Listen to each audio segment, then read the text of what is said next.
Does your cigarette taste different lately? Not if you smoke Raleigh's. They're blended with pre-war tobaccos.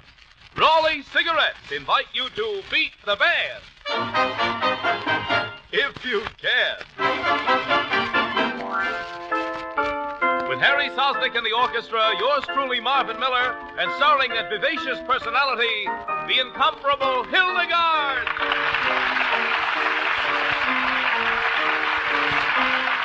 Pack up your troubles in your old kit bag and smile, smile, smile.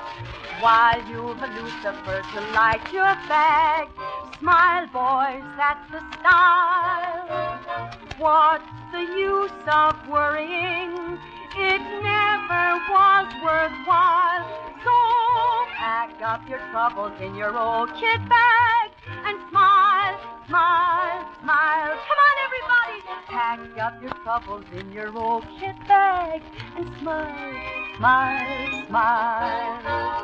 While you have courage that will guide your life, smile, girls, that's the style. What's the use of worrying?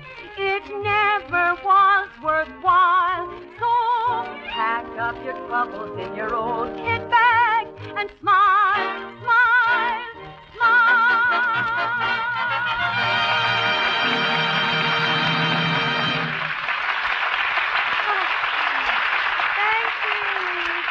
Thank you so much, ladies and gentlemen, and a real Raleigh welcome. Oh, Marvin! Yes, Hildegard. Perhaps our audience would like to hear what you're so busily discussing with Mr. Simpson. Excuse me, Hildegard. I was just telling Jack about my visit to the aquarium. Oh, it must have been extremely interesting. Oh, yes, indeed. See, I was down there today with a friend. We'd seen just about everything, and we stopped for a second in front of a big tank where a tuna was cruising back and forth. I think I know what happened then. You do? The tuna swam over an ass. Say, does your cigarette taste different lately? Well, as a matter of fact, my friend asked that question. The tuna just stood up and said, "Not if you smoke Raleigh's." Talking tuna may sound kind of fishy, but it is true that almost everywhere you go, you hear people talking about the taste change in cigarettes. You won't hear that from a Raleigh smoker, however, because there is no wartime change in the taste or quality of Raleigh's. You see, Raleigh's have ample reserves of fully aged, golden, mellow pre-war tobaccos. Choice, lighter, brighter tobaccos that give you a genuine pre-war pleasure smoke. No harsh irritants. No wartime change in taste.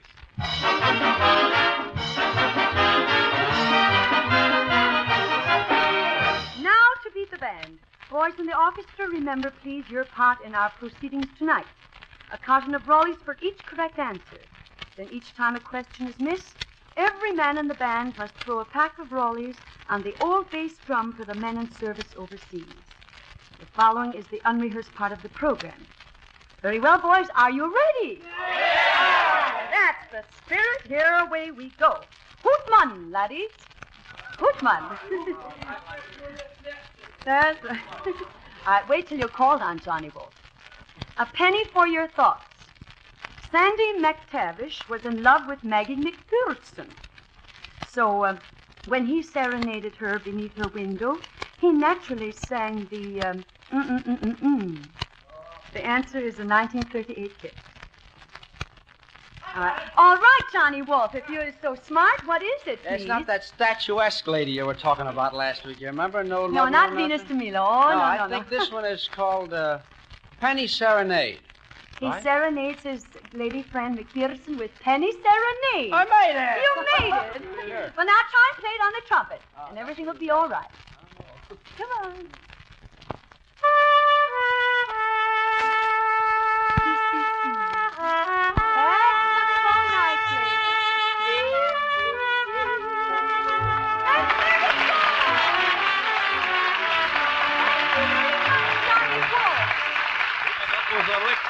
Too, and so we sent a check for $25. I can't get out of it. And a carton of Raleigh's to Ruth K. Morton of Groton-on-Hudson, New York. All right, here's the second one, boys. Listen, please. Mary and Jane were gushing over each other's clothes. You know how the girls are. And your dress is stunning, Mary exclaimed. Did you buy it on Fifth Avenue? This thing, Jane replied. Oh, goodness, no. This dress was so cheap, I call it my Uh-oh. I know, it's not terribly easy, especially for you boys. You don't know what it is to buy clothes. Oh, yes, the drummer, Bobby Christian. I can get it for you wholesale dress? Is that right? I tried. Oh, Bobby. Now, look. Bobby Christian, now, wait a minute. If you just listened, you would not have said that. Of course, it could be, That's but a toughie. it says this. This dress was so cheap, I call it my... I don't... It's I not can good. get it for you wholesale. No, that dress? doesn't make sense. I'm sorry. That question beats the band. The correct answer is, I call it my 12th Street rag. Oh, that was All right, Molly's on the old days book for the boys in service overseas. Yes, sir, that Oh, question Bobby. did beat the band. I can get it for you wholesale. How do you like that? Anyhow, that question beat the band, and Mrs. Rena Katz of Chicago gets a check for $50 plus 2 cartons of Raleigh. All right, here it is, boys. Hitler. Now, that's not... Wait a minute. Hitler, they say, believes in crystal gazing. Of course, he used to look in the crystal ball and see himself riding the road to victory. Now, if the crystal ball tells the truth, Adolf is saying, The answer is from Thank You, Lucky Stars. What is Adolf saying right now? Jack Cordero, the saxophone player. Yes, you play the liquor stick, the clarinet. I'm writing for a fall. Well, of course, that's only natural. Right. Very good. I'm proud of you. Now, if you can play it, it will be all I'll try. in the groove, yes? That's it.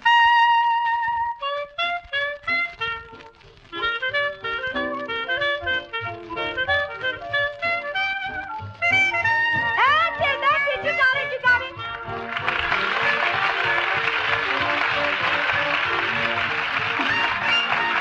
Nice riding. Nice going. Take it away, Marvin. Nice going is right, and nice going to the sender of that particular question, Doris Ingram of Carthage, Mississippi, who gets $25 plus a carton of Raleigh. Well, boys, you've been struggling along pretty well without rehearsal. But now turn to your music and let's hear Harry Solnick's special arrangement of the Cole Porter tune, Anything Goes.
Boys in the orchestra, I just noticed a dozen wax in the audience.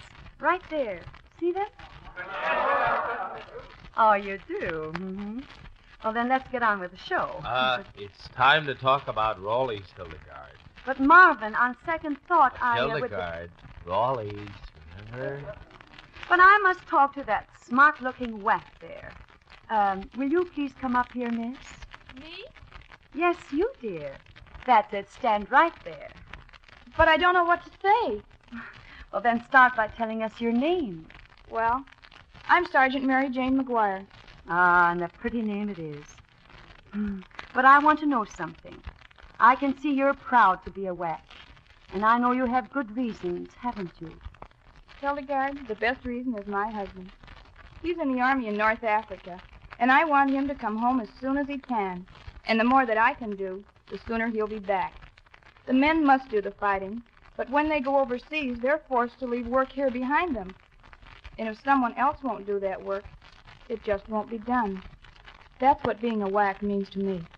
Sergeant McGuire, I am sure that other women, hearing you, will want to speed the return of their fighting men by enlisting in the whacks. And you've been so gracious. So as a guest of Brown and Williamson, the makers of Raleigh's, can we do something for you? Well, Hildegard, today's my first wedding anniversary. Oh, congratulations, Sergeant McGuire. Well, that settles it. My song is for you and your soldier husband, and to many happy years ahead. I'm going to sing a song I sang at the Empire Room in the Palmer House called My Shining Hour.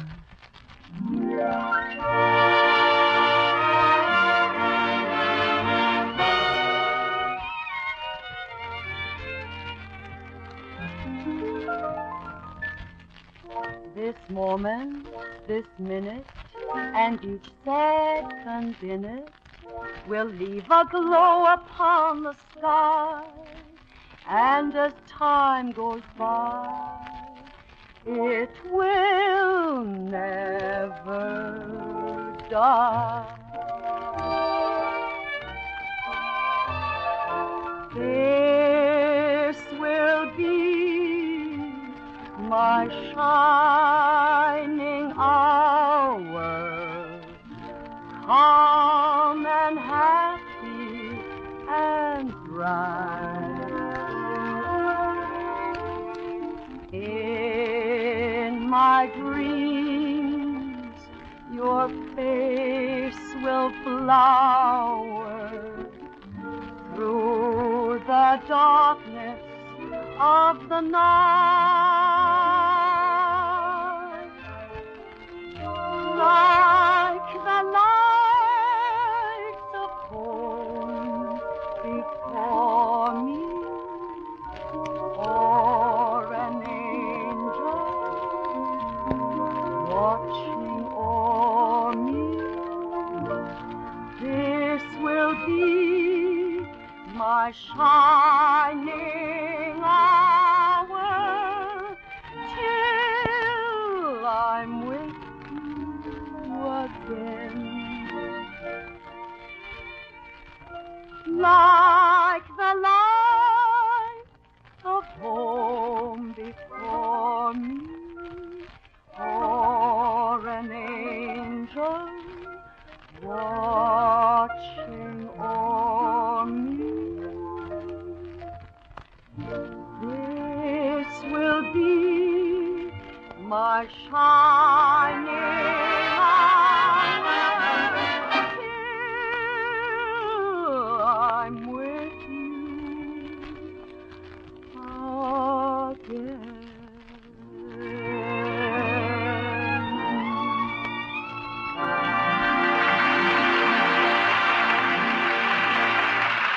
Thank you very much. Friends, why don't you try to beat the band? If your question is used, you'll earn $25 and a carton of Raleigh's. If it beats the band, $50 and 2 cartons of Raleigh's. Remember, send your questions to Beat the Band, NBC, Chicago 54. Make a note of that. Beat the Band, NBC, Chicago 54. The boys must answer with the correct title and also play an identifying strain of a song. If similar questions are submitted, payment will be made only to the person whose question is used. The judges select the most interesting questions. All questions become the property of NBC, and everybody can participate. Send yours in tonight. All right, Hildegard. Very well, boys. Our spinster was looking through a copy of Life's magazine. Then her eye lit on a picture of a handsome, devastating man, and she jumped to her feet and shouted, "Mm-mm-mm-mm-mm-mm." What did she shout? The spinster. Well, Jack, sure, I haven't heard from you for weeks. I'll give you a chance to face it. Ah, man.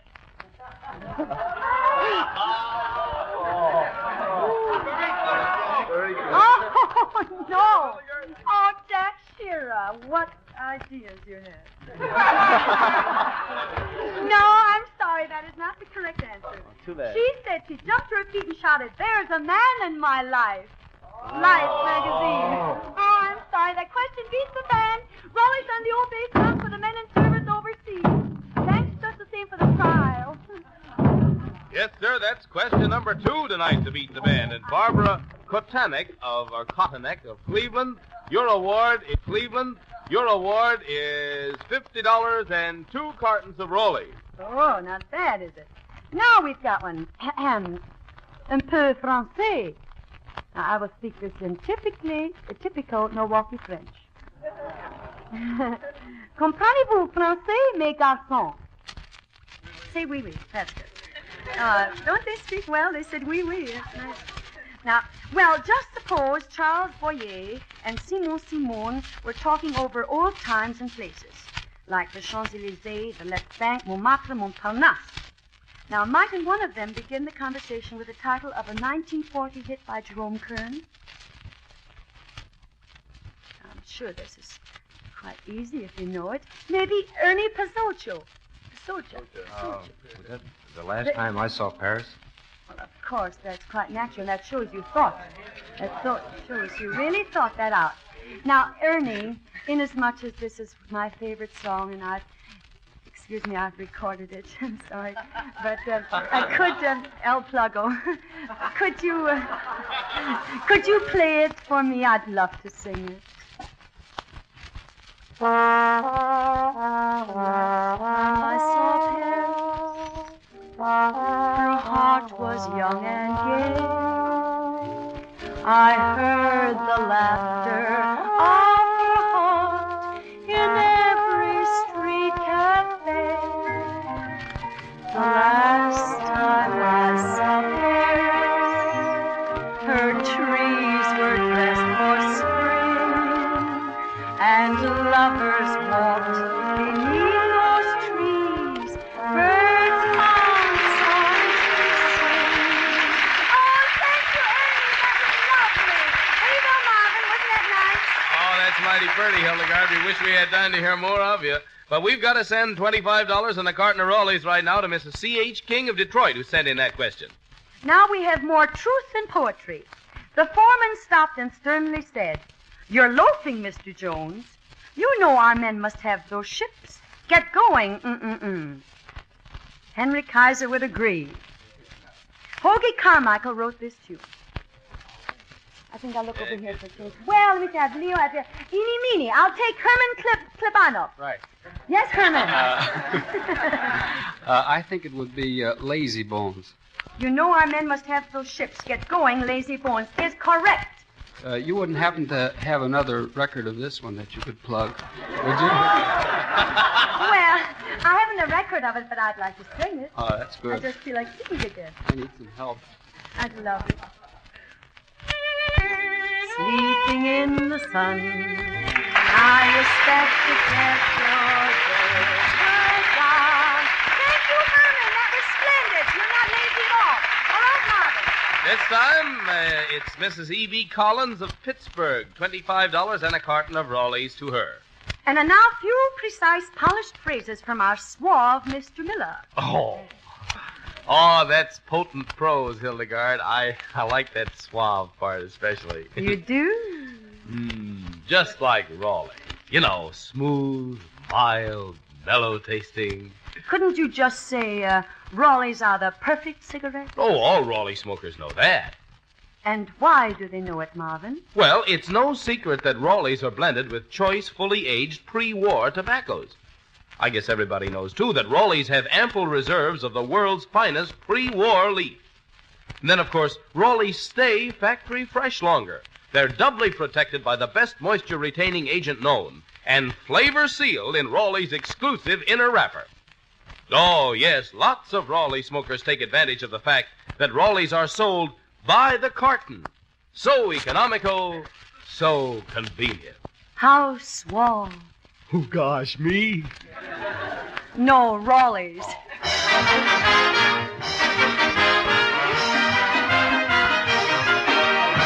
Here we've got one about a soldier. A soldier wanted to send a telegram to his girl in Dallas, Texas. But the telegraph operator looked at it and said, this doesn't make sense. Nothing but a lot of cross marks. Well, that's all right, the soldier replied, because That's the longest I've had to since I've been on the program. The song is a 1943 novelty number. Yes, Vincent Neff, the trumpet player. I think that's I'm sending X's to my girl in Texas. Yes, of course it is. Now, if you can play it, it would be wonderful if you could play it. No, Come on, I man. can't think how it starts. Oh, well, what's the use? You've got to play it. That is the idea of this program. 50 on that. I mean, No, I can't think how it starts. You have the right answer, but if you cannot play it, that proves it beats the band. I'm so sorry, Vince Neff. I can't. You may Well, sit down again. Very well. Raleigh's on the old bass drum for the men in service overseas. Oh, Well, that's a tough one to lose, too, Vince. Knows the title and just can't play the tune. Well, the band's really getting kicked around tonight. Beth Munson of Joliet, Illinois, your award is $50 and 2 cartons of Raleighs.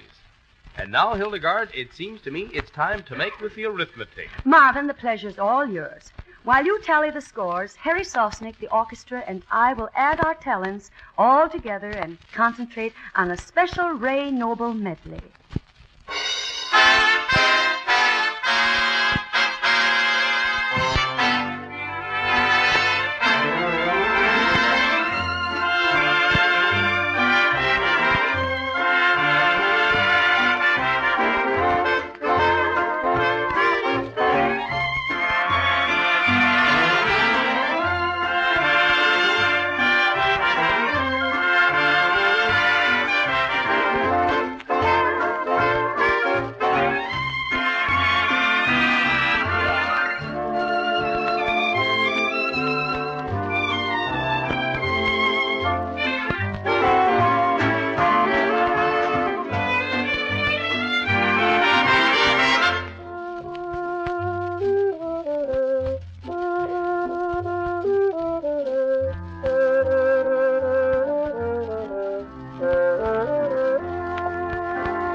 Good night, sweetheart, till we meet tomorrow. Good night, sweetheart, sleep will banish sorrow. Tears and parting may make us forlorn, but with the dawn, a new day is born. So I'll sing good night, sweetheart, though I'm not beside you. Good night, sweetheart, still my love will guide you. Dreams enfold you, in each one I'll hold you.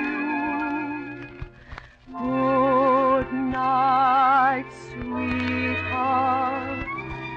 Good night.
this one, customers. 7 questions used.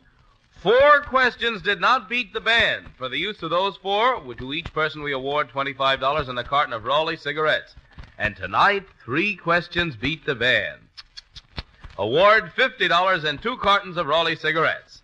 Friends, send your questions to Beat the Band, NBC, Chicago 54. You have a chance to win $25 or even $50. Everyone in our studio audience tonight receives a package of smoother, milder Raleigh cigarettes, which reminds us of the Raleighs there on the old bass drum. Those cigarettes are our tribute to the men who fight for liberty, freedom, and decency the whole world over. They're the little bit of home we can send them, wherever they are. So I'm going to multiply the Raleighs on the old bass drum 100 to 1. Let me say thanks for those men, Hildegard. Believe me, I know they mean it. Friends, that increases the Raleighs on the old bass drum by 108,000 for our fighting men overseas. And those Raleighs are in addition to the 5,050,000.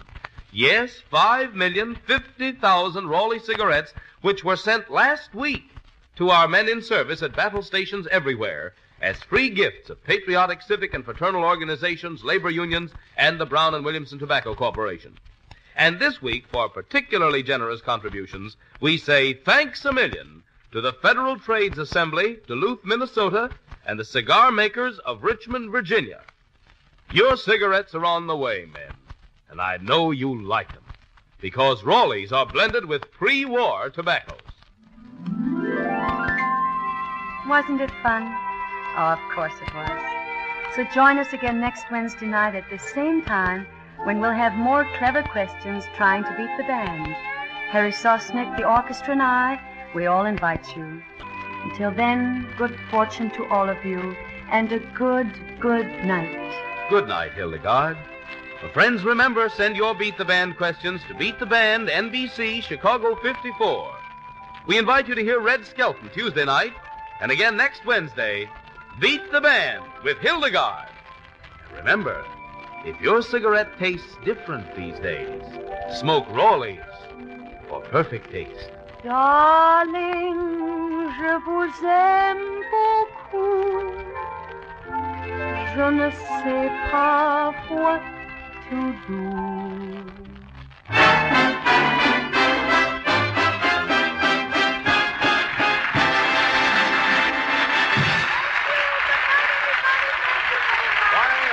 And more smokers switching to Cools. First, because Cools are, by far and away, America's largest selling mentholated cigarette.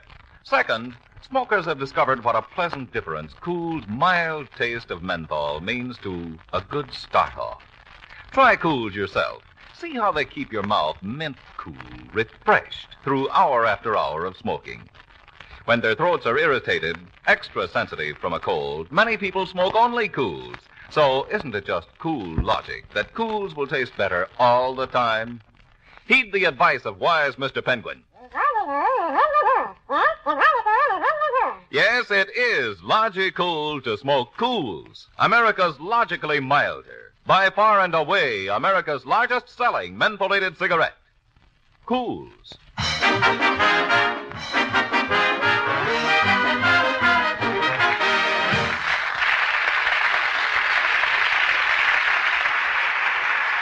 The appearance of military personnel in this program does not constitute an endorsement, as the Army does not endorse any product. This is the National Broadcasting Company.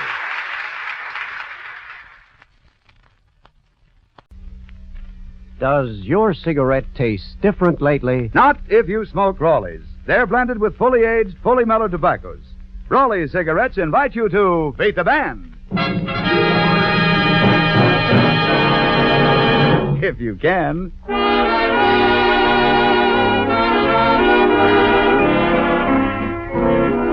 Here we go again with another session of fun, trying to beat the band, directed by Harry Solnick, with our sweet swinging guest star, Gene Tye, yours truly, Tom Shirley, and the man who represents you in this contest of chuckles and quiz, the man who asks your questions, Eddie Mayhoff.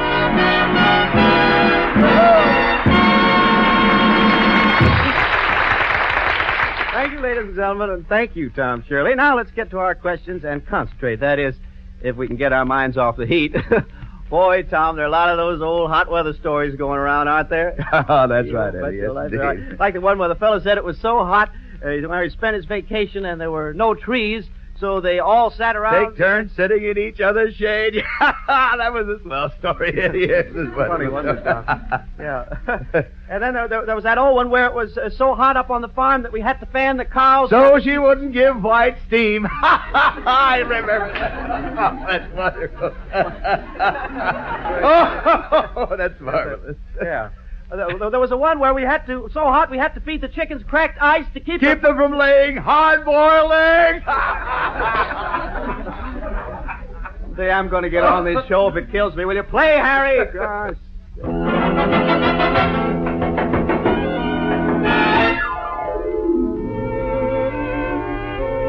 Harry Solnick takes over as the orchestra plays that South American hit, Tico, Tico.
Everywhere you go, they're talking. Even your best friends are saying it. Saying what, Thomas? Hey, does your cigarette taste different lately? Yep, that's a fact, Eddie. Almost everywhere you go nowadays, you hear smokers talking about the taste change in cigarettes. But not Raleigh smokers. Reason is because Raleigh cigarettes are still blended only with fully aged, fully mellowed tobaccos. Yes, that's right. Choice pre-war Turkish and field-ripened domestic tobaccos, all brought to their flavor mellow best by the process of time. Light up a slow-burning Raleigh for a genuine pre-war pleasure smoke, free from harsh, throat-parching irritants. No wartime loss of taste.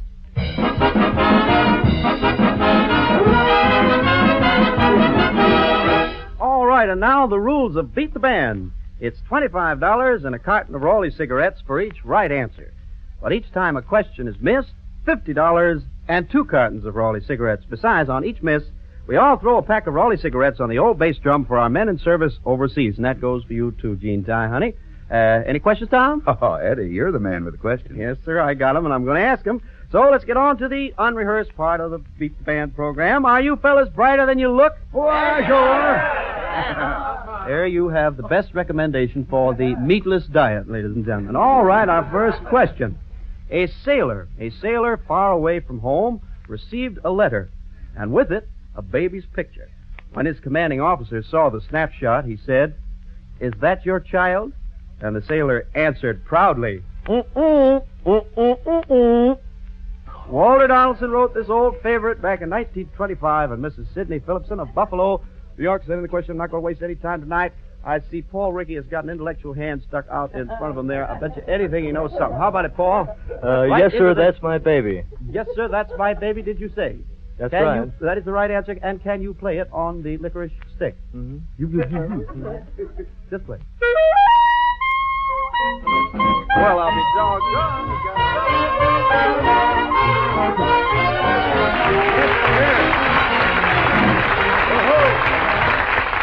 Yes, sir, that's my baby. Uh-huh, Paul. All right, that's the right answer. Good question. Right off to a Jack Armstrong start here tonight. This is Sidney Phillipson of Buffalo, New York. $25 and a carton of Raleigh cigarettes goes to you. Next question comes along something like this.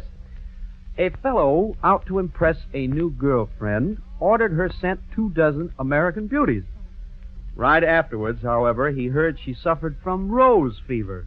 So he hurriedly called the florist and said,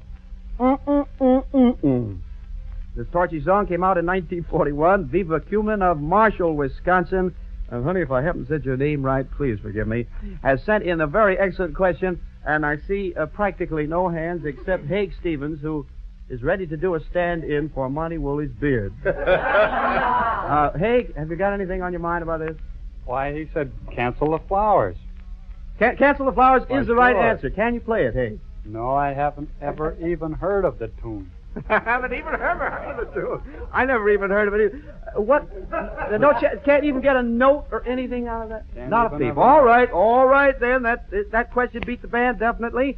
And here was the answer. So he hurriedly called the florist and said, cancel the flowers. He got the right answer, but he couldn't play it. So the question beat the band, and Viva Cumin of Marshall, Wisconsin, your award is $50 and 2 cartons of Raleigh cigarettes. Boys, make the old bass drum boom with Raleigh cigarettes for the men in the service. Get them again! Oh! Haig Stevens disappointed me on that one, Tom. He usually knows the answers. I mean, I always thought I could count on it. He used to know all the answers. He used to be Boltman in the Tunnel of Love, but I suppose he's forgotten some of the answers by now. And to be sure, the men in service overseas have plenty of good smokes. We're going to multiply the Raleigh cigarettes thrown on the old bass drum tonight 100 to 1. Well, to date, Eddie, 488,760,000 Raleigh cigarettes have been sent to our men in service as free gifts of patriotic, civic, and fraternal organizations, labor unions, and the Brown and Williamson Tobacco Corporation. This week, we say hats off to the electrical workers of Wichita, Kansas, and the Federation of Trades of Atlanta, Georgia, for their particularly generous contributions. Well, that's fine, Thomas. Tom, I feel a song coming on. Sorry, old man, but I have my orders. You can't sing on this program. I can smell ham all the way across here, Tom. Well, it suits me as long as Gene Ty will do my singing for. Can you do some singing for us tonight, Gene? I certainly can, Yes. Eddie, and it's going to be I'll Get By. I'll get by. That's a cue, Harry Solnick, for one of your best introductions. Take it.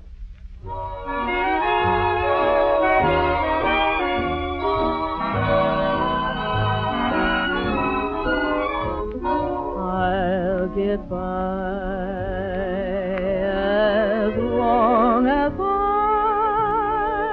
have you. Though there be rain and darkness too, I'll not complain. I'll see it through. Though you may be far away, it's true. But what care I, dear? I'll get by as long as I have you. I know that I've neither wealth nor power, but now that you've said you're mine, wherever I go, whatever I do, I'll be doing fine, for I'll get by as long as I have you. Though there be rain and darkness too, I'll not complain. I'll see it through.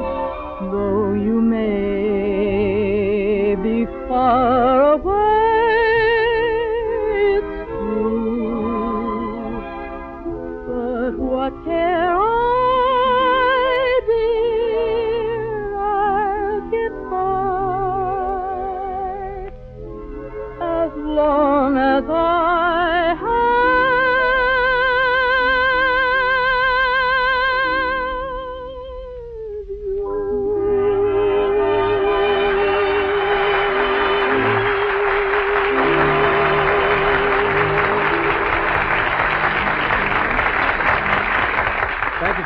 I'll get by. I can't imagine how Miss Ty would ever have any trouble getting by. Do you, Tom? No, indeed. Can't imagine. Well, all right, we're going to try our next question on the gentleman back here with the large expressions and the small brains. Crooks and coppers. Here we go. Crooks and coppers. The police arrested a gang of bank robbers, but none of them would talk, not until one thug broke down.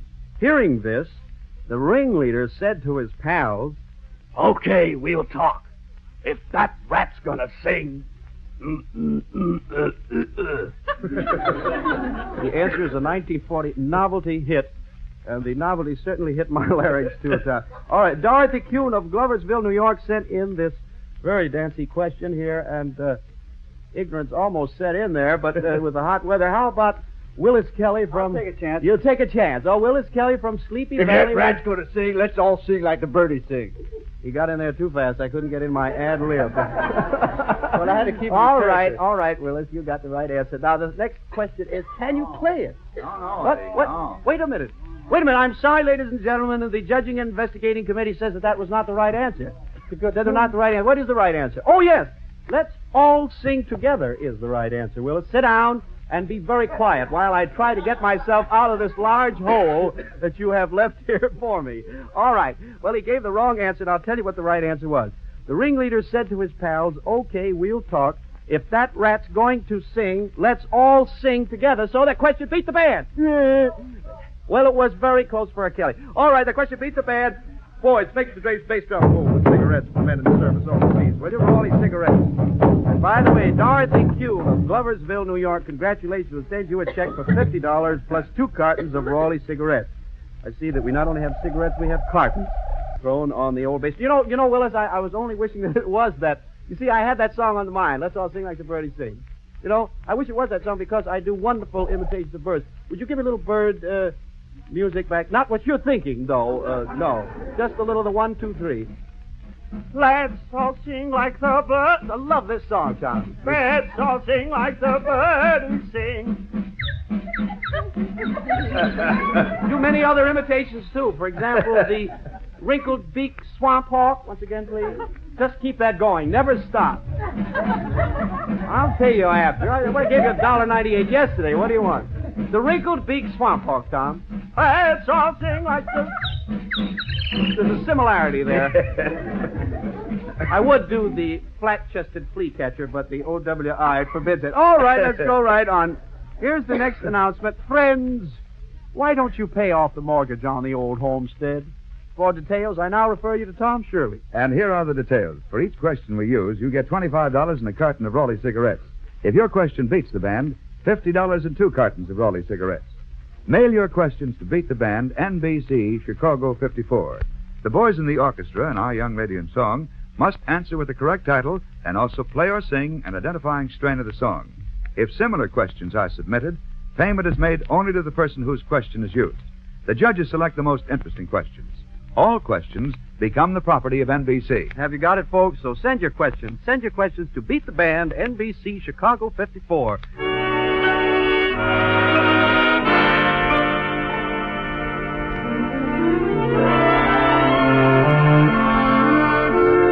Well, Harry Solnick kind of snuck up on me with that one. We'll forgive him, though, as we listen to Holiday for Strings.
we were listening to Holiday for Strings, then all of a sudden we weren't listening to it. How about it? Well, that was really very fine Solnicking there, everybody.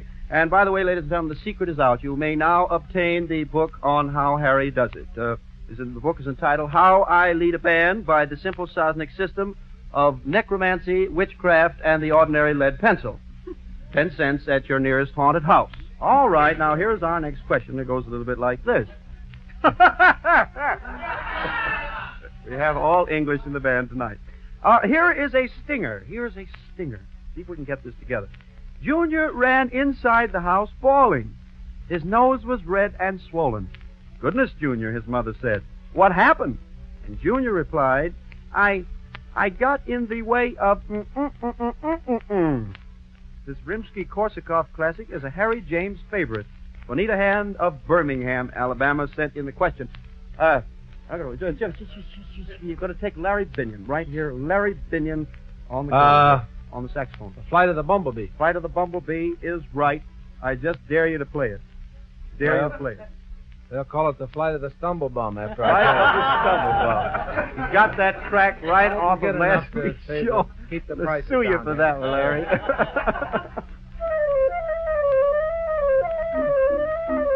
Well, I'll be doggone.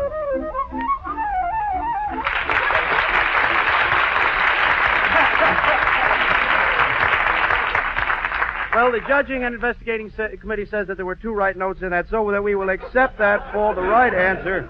And so we sent a check for $25 and a carton of Raleigh cigarettes to Bonita Hand of Birmingham, Alabama, and expect a call from my lawyer next week. Please, Larry, for that crack that you took right off the bottom of the page. All right, refreshment time again. Refreshment time again with our guest, Jean Ty, in the company of Harry Solnick and the orchestra. She carries the banner for the sovereign state of Kentucky.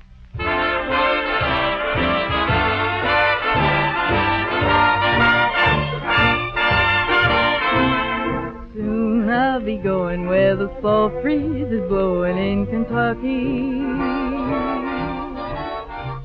Things will be blooming when I roam where there's room in old Kentucky, Kentucky, where the sky is blue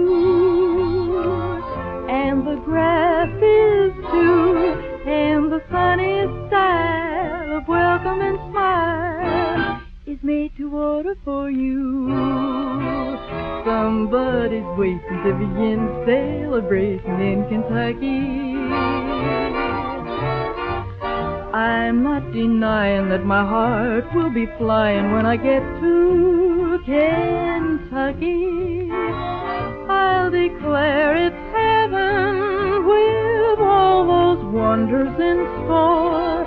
Oh, Lord, make me lucky when I get to Kentucky. Let me stay there forevermore.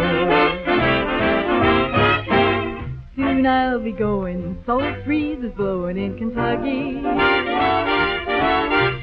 Things will be blooming when I roam in old Kentucky, where the sky is blue and the grass is too, and the sunny style of welcome and smile is made to order for you. Somebody's waiting to begin celebrating in Kentucky. I'm not denying that my heart will be flying when I get to Kentucky. I'll declare it's heaven with all those wonders in store. Oh, Lord, make me lucky when I get to Kentucky. Let me stay there forevermore.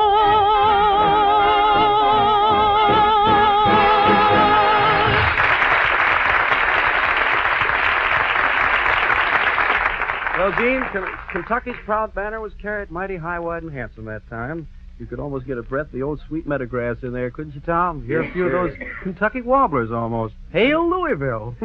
All right. And now, while our Solnick symphoniers slump back for a mental relapse, Sidophilus Flounder poses the question of the week. Say, does your cigarette taste different lately? Well, to put it simply, Tom... The simple fact is there's no wartime loss of taste or quality in Raleigh cigarettes because Raleigh's are still blended only with fully aged, fully mellowed tobaccos. That means no green tobacco harshness, no throat-parching irritants. Raleighs still contain the full amount of rich, aromatic pre-war Turkish tobaccos, so you get real pre-war flavor. What's more, better tasting Raleighs stay factory fresh longer because they're doubly protected by the best moisture-retaining ingredient known to the tobacco industry, and then they're flavor sealed in Raleigh's exclusive laminated inner wrapper. Remember, next time you buy, there's no taste letdown when you light up a Raleigh, because quality is never rationed in a Raleigh.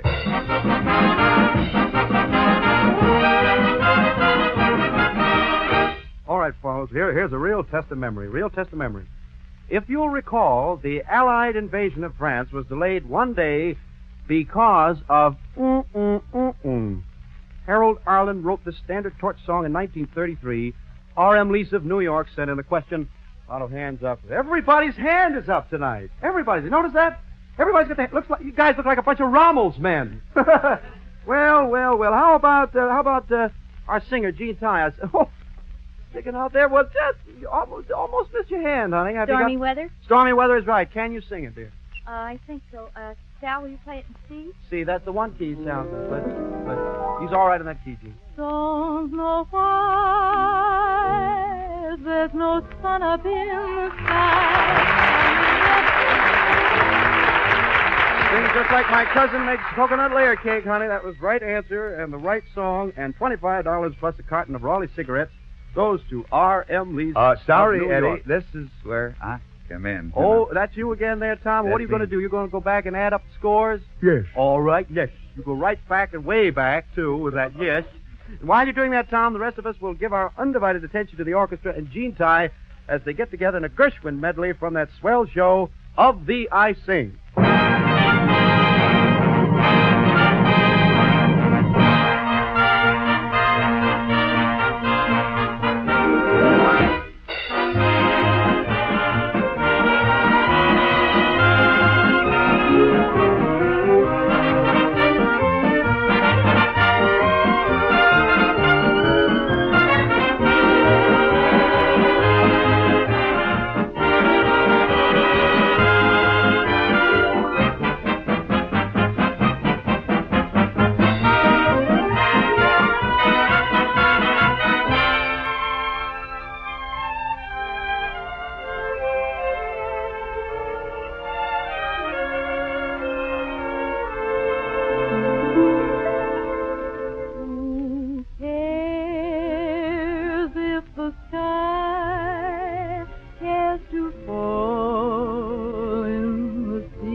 Long as you've got a kiss that conquers, why should I cry? Life is one long jubilee, so long as I care for you, and you care for me.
world. And now, back to Tom Shirley and into his world again. And can we have the results of our efforts to beat the band, Tom? Right, Eddie. Folks, here's the final score on how you, represented by Eddie Mayhoff versus the orchestra and our guest, Gene Ty, made out in our little battle of mirth and music. We used 5 questions, and 3 were answered correctly. For the use of those questions, to each person beat the band awards $25 and a carton of Raleigh cigarettes. 2 questions beat the band. Award $50 and 2 cartons of Raleigh cigarettes. And by the way, that means that we will increase the Raleighs in the bass drum by 72,000. Friends, send your questions to Beat the Band, NBC Chicago 54. And everyone in our studio audience tonight receives a pack of Raleigh cigarettes. Well, minutes manage to skip along, don't they, folks? But it's been a lot of fun for me tonight, and I hope it has for you. And won't you come back and tune in on us next Wednesday, and let's have another date to beat the band. And until then, good luck and good night. Good night, Eddie Mayhoff. Friends, Raleigh Cigarettes invite you to hear People Are Funny Friday night. Tune in the Raleigh Room with Hildegard next Tuesday, and team up with Eddie Mayhoff next Wednesday to beat the band. Remember, if your cigarette tastes different these days, smoke Raleigh's for perfect taste.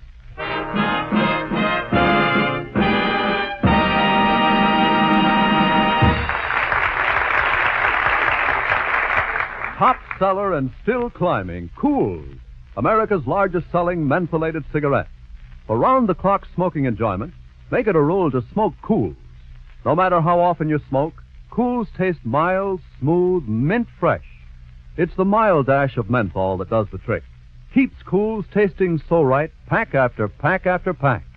Make that first cigarette in the morning a Cool, smokers, and your cigarettes all day will be Cools. Listen to Penguin Pete.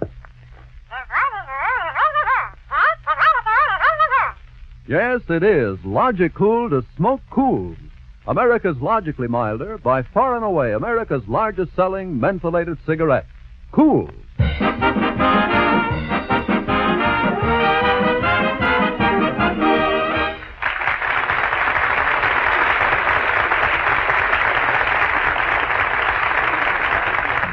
This is the National...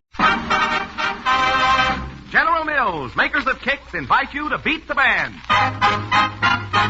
If you can.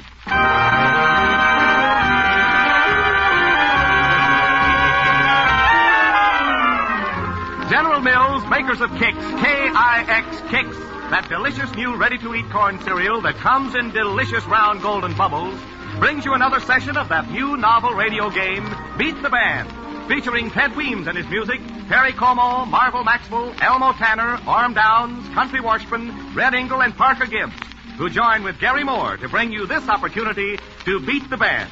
And the band you have to beat, sure, and it's Ted O. Weems and his band, celebrating St. Patrick's Day with his arrangement of The Wearing of the Green.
You've met the band you have to beat. Now meet the man who helped you beat the band, Gary Moore. Well, Ford, I think I'll occupy my time today trying to control those involuntary jam sessions that keep springing up lately, because these questions can fight it out without much help from me.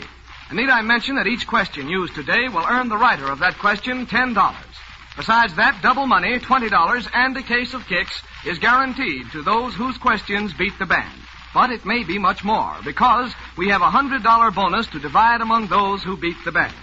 For example, if 3 people beat the band, they get $33 1/3 plus $10 for their question and a case of kicks. However, if only one person beats the band, that person will get the entire $100 bonus plus 10 for the question and a case of kicks. Now, that's simple, isn't it? And profitable, too, if you can beat the band. So why not try it, by the way, if you haven't already? Send your question to Beat the Band, Minneapolis, Minnesota. Well, now, as we get into our questions, remember to listen for the boom of the old bass drum. It means that someone's question has beat the band. This portion of our program, of course, is unrehearsed, and the men in the band do not know the questions I will ask. All right, fellas, a quick mental switch to your boyhood. Mrs. C.I. DeWeese of Wearin, Pennsylvania writes, while little Johnny's mother was washing his mouth out with soap, his little sister looked at him accusingly and said, what? My little Johnny's mother. All right, there goes Elmo Tanner's hand up in the air. Elmo, what is it? A sin to tell a lie? Oh, that would have been awful good, Elmo. I'm awful sorry you didn't win. No, the answer is, ooh, what you said. Ooh, that's why she washed his mouth out. Sorry. I'm awful sorry, Elmo. You're going to have to throw 50 cents on the drum, if you will. Boom, there it goes, and Mrs. C.E. DeWeese of Wearin, Pennsylvania, receives a full case of kicks and a guarantee of not less than $20, but it may be much more. Remember that bonus. Incidentally, Elmo, can you sing or whistle, ooh, what you said? If you can, you get 5 points on the scoreboard.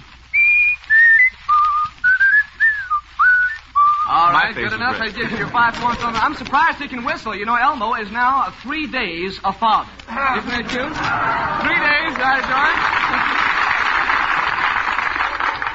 Incidentally, it's a 7-pound boy. Has he got a job yet, Elmo? No job, huh? Shiftless little fellow, isn't he? All right, never mind. Maybe his pappy can do better. But if you want to keep throwing 50 cents in the drum, he's going to be broke before he gets to be 2 years old. But now we come to our second question, today being a great day for the Irish. And if you don't believe it, ask one of them. We offer a question propounded by Paul D. Lytle of Urbana, Illinois. Says, Patrick, 'tis a great distance this trip I'm taking. Now, what song title is suggested by that? 'Tis a great distance this trip I'm taking. And there goes Elmo Tanner. He wants to try again, all right? It's a long way to Tipperary. Bravo, my boy. You got it. All right, all right.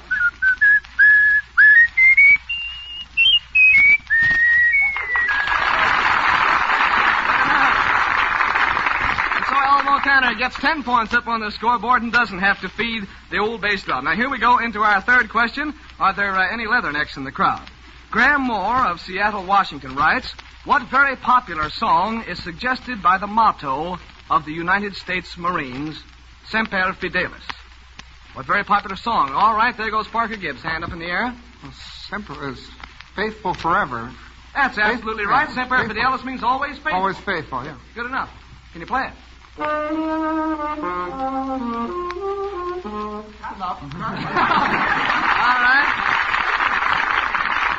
Good enough from Parker Gibbs. Gets his first 10 points up on the scoreboard for today. And now, boys, you can take it easy, because here's one for Ted to answer. Ted, if the whole band started playing at once, and they all started on the same tune, what would the title be?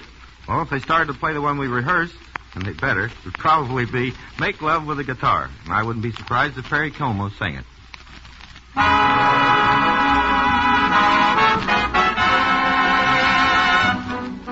Make love with a guitar. If you should meet her, sweet senorita, romance with a guitar. And when you find her, the strings will bind her. Make love with a guitar. Always the right time, daylight or night time. No, she'll not withstand it. And as I've planned it, she'll say I love you.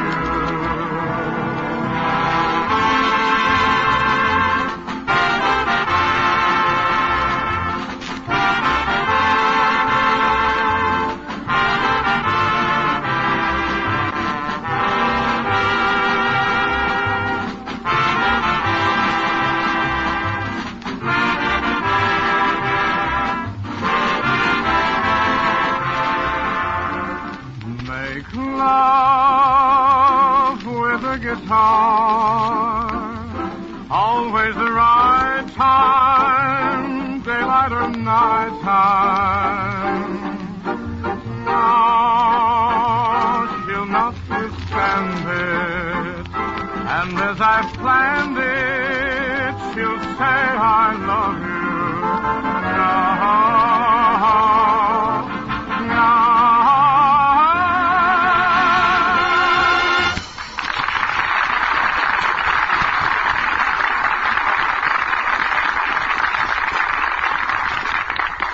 As far as I can make out, a lot of you good people seem to be searching these days for a new breakfast food that stays deliciously crisp in milk or cream. Am I right? Well then, ladies and gentlemen, consider your search over for good. The kind of cereal you've been wanting is waiting for you at the grocery store right now. It's called Kix. That's right, K-I-X, Kix. And it's a swell new ready-to-eat corn cereal popped into tiny round bubbles and toasted a crisp, delicious golden brown. Crisp? Why, these tiny tantalizing bubbles are made to stay crisper than any ordinary flat flake cereal on the market. Even the last delicious spoonful is delightfully crisp and crunchy right down to the last swell golden bubble. Try Kix, will you? Above everything else, Kix stays crisp.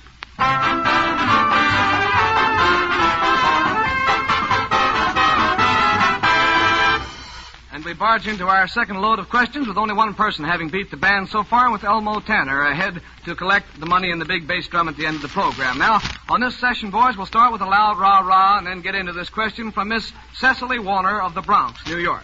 Here it is. Your father built the stadium for the college, and because the football coach can't risk offending him, you make the first-string squad of the college football team. Now, what song title tells you what you have?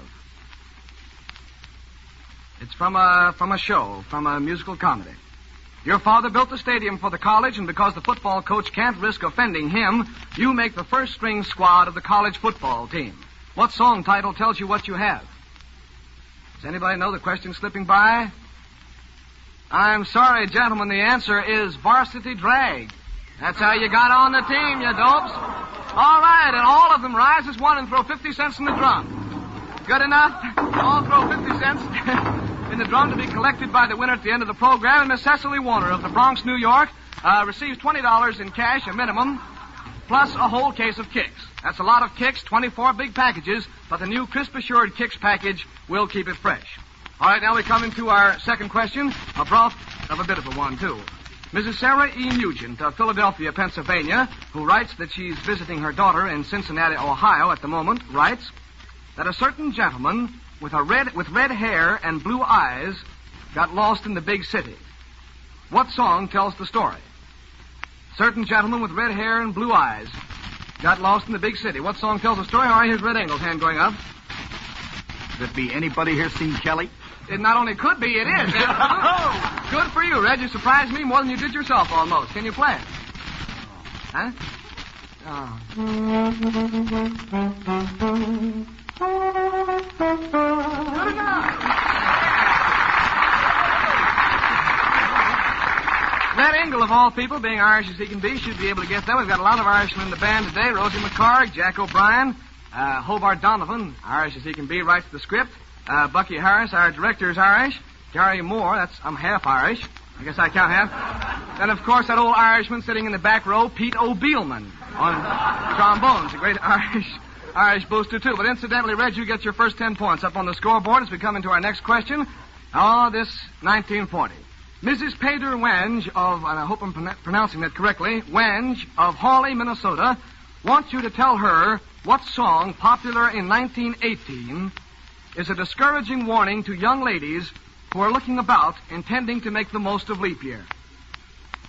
What song popular in 19... Oh, there goes Marvel Maxwell's hand up in the air. All right, Marvel. No, I won't be sure this. A good man is hard to find. Marvel, so, are you married, Marvel? No. Yes? Well, that gives the answer to that. All right, Marvel, can you sing it, huh? Good man's hard to find? A good man is hard to find. I always get the other kind. Good enough, Marvel. All right.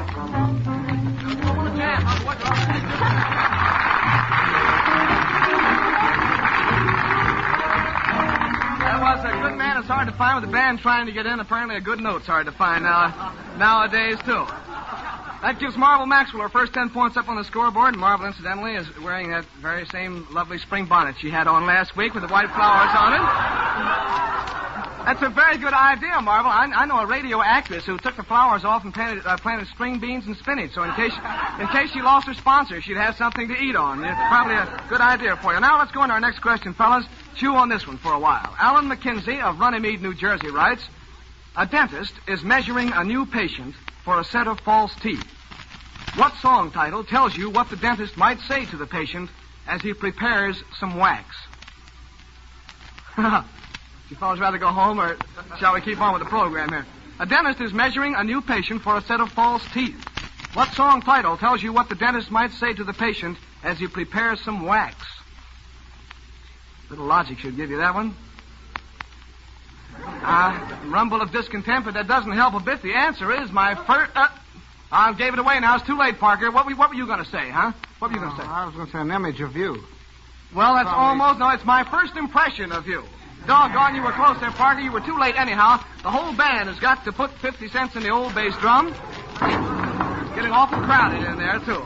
As Alan McKenzie of Runnymede, New Jersey, receives a full case of kicks and a guarantee of not less than $20, which may turn out to be much more, remember that bonus. All right, now here we come. Here's a question with a double curve on it from Elizabeth Payne of Pasadena, California, who says she got her tune answer from the Boy Scout songbook.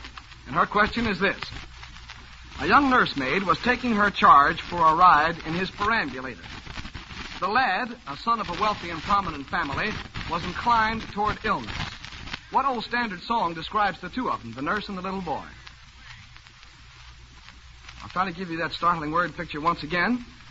Here is the nurse wheeling a baby carriage containing a young man who is the son of a wealthy and prominent family. What song, it's an old standard, describes the two of them? Gentlemen, gentlemen, gentlemen. Goodness gracious me. Well, I'm awful sorry. The answer is The Lass with the Delicate Air. Sure, well, the kid's sick. He's a delicate... Never heard of The Lass with the Delicate Air? Well, now, never mind. The whole band feeds the kitty again. Never mind. Boy, this is National Bankruptcy Day. I'm not fooling him. And Elizabeth Payne of Pasadena, California, also receives a full case of kicks and a guarantee of not less than $20. But it may be much more. Remember that bonus? I have the music to The Lass with the Delicate Air right here if you want to know how it goes. I brought it... What? Oh, well, it goes... I'll sing the best I can. It goes... Well, it's an Irish tenor. It's got to go up high. Man, call her the Lass with the Delicate... It's got a lot of those things in there. Delicate air. Well, anyhow, that gives you a rough idea of how it goes. I would say you'd rather have me skipping, huh? All right, let's go on to another question. We don't know whether Harry T. Barkley of Rochester, New York, has invaded the Great West or not, but nevertheless, he offers this sticker. He wants you to name the song that suggests an acrobatic plant. An acrobatic plant. Now, Perry Como's hand goes up in the air. All right, Perry. Tumbling tumbleweeds. Perry, you're right, by George. Now, can you sing it, huh? Now, don't relax now. You haven't won yet. How about tumbling tumbleweeds? A cowboy like you. Without words? Yeah, without words doesn't make any difference.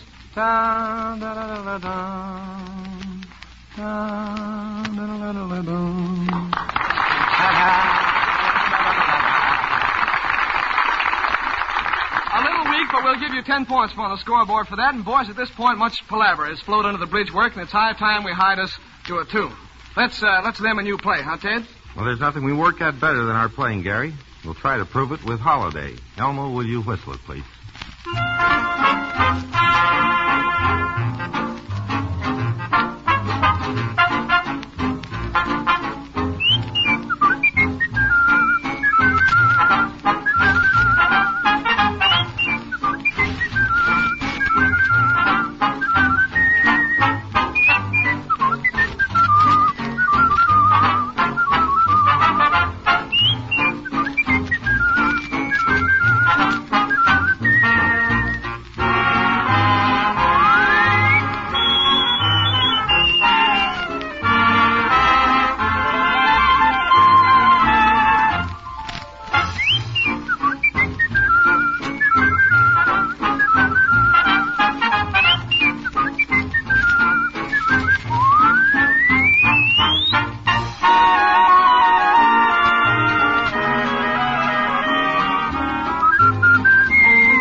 sport, Elmo Tanner here just said he bet you know so much about kicks that you could tie up this cereal with just about anything at all. Sure I could. Try me. Well, looks like rain, doesn't it? Rain, ladies and gentlemen, doesn't affect Kicks because of its new crisp assured package containing 3 separate wax-sealed cartons. That's amazing. Now, let's see. Blue Monday's almost here again. Ho-hum. There's no such thing as Blue Monday if you start the day with a big, delicious bowl of Kicks. Oh. Well, you're pretty good here. Let's see. Let's try this last one. I've got a good one here, a good one. Easter. Easter? Easter. Ladies and gentlemen, next Sunday morning, you'll see the brand new styles in clothes in the annual Easter parade. Don't forget that styles have changed in cereals, too. It used to be flakes and shreds, but now it's bubbles. Yes, folks, tiny, tantalizing, toasted golden corn bubbles are all the rage right now. And, of course, I mean Kicks, the delicious new ready-to-eat corn cereal recently developed by General Mills. Styles have changed in crispness, too. In fact, Kicks has given this much-used word quite a new meaning. Each golden individual bubble stays deliciously crisper in milk or cream than any well-known ready-to-eat corn cereal made. And styles have certainly changed in taste as well. A completely different flavor, somewhat reminiscent of popcorn, yet again tantalizingly new, has been developed for Kicks that is supremely delicious beyond all description. Have you tried Kicks yet? If you haven't and want to keep up with the good new things of life, you certainly should do so. If only to find out for yourself what has made Kicks over the past 2 years the fastest growing new breakfast cereal from coast to coast.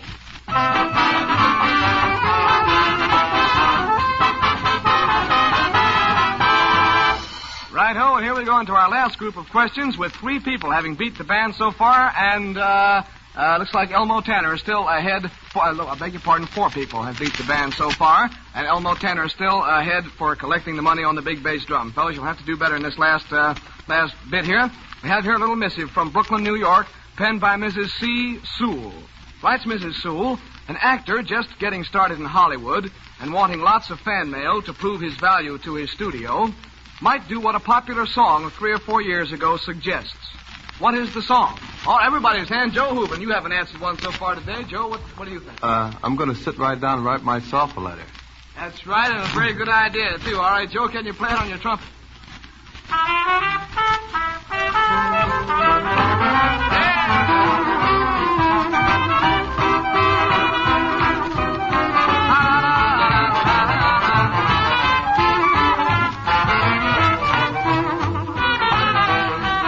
That'll be enough, fellas. You can write yourself letters later, and Joe Hooven gets 10 points up on the scoreboard for answering that question, and thanks for the jam, guys. As we come into our next question, the intelligentsia may step front and center. Miss Maxine Howell of Des Moines, Iowa, who is apparently a girl of few words, asks, what song might be called the trio from Webster's? The trio from Webster's. All right, there's Country Watchman's hand went up in the air. Country? 3 little words. 3 little words? Webster's Dictionary. Absolutely right. All right, can you play it on that bull fiddle there? That's going to be pretty tough. Huh?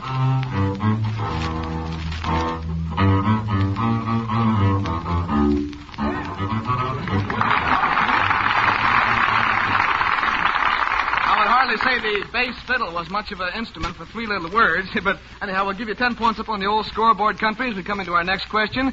And here's one for the headline, sent in by Eugene Wellham of Bel Air, New York. The title of what comparatively new tune tells you what the foreign correspondent might have said when the censor finally okayed his story for release? All right, Jack O'Brien over here on piano had his hand up almost immediately. Now it can be told. Why, Jack, you're amazing. That's absolutely right. Now it can be told. Can you play it on the piano, huh?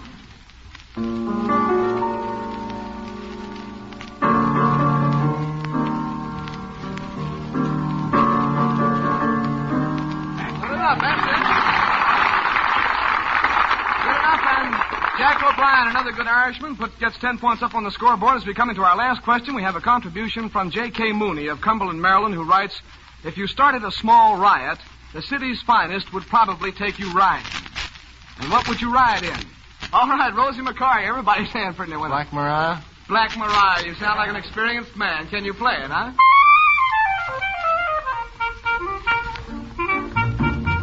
Everybody.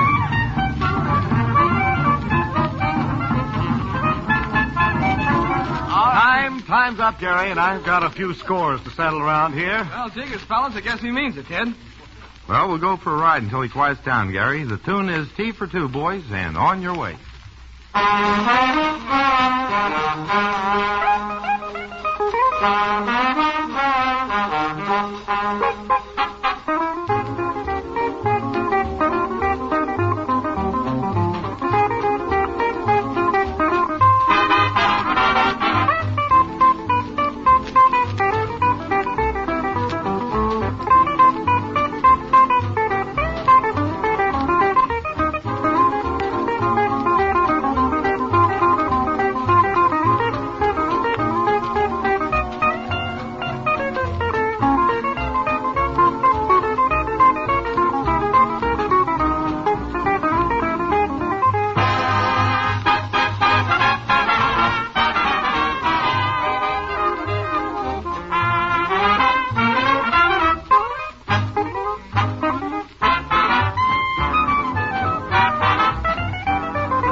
Well, here's that score. 13 questions were used on the program, for which General Mills will pay $10 each, or $130.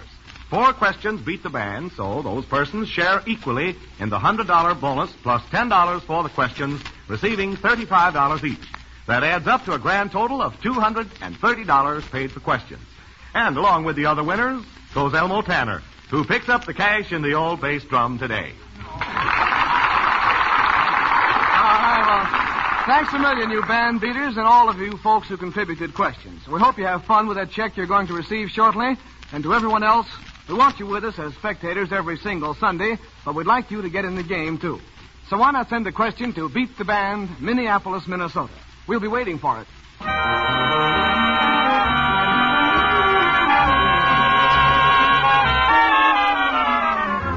Remember, folks, there's $10 waiting for you if we use your question. A guarantee of double money, $20, plus a case of kicks if your question is able to beat the band. But it may be much more. Remember that $100 bonus. It's a game, and we want everyone to participate and have fun. Now, of course, we cannot answer each letter personally, but we want you to know that every letter is read and receives careful consideration. There may be many similar questions with identical answers, and of course, payment will be made only to that person whose question is actually used. So get in the game. It's real fun. This is Fort Pearson speaking for Ted Weems and his band, Gary Moore and General Mills, makers of Kicks, inviting you to join us next Sunday. And in the meantime, give yourself a real breakfast treat. Try that delicious new ready-to-eat cereal, Kicks. It's swell. And we'll be looking for you to try to beat the band.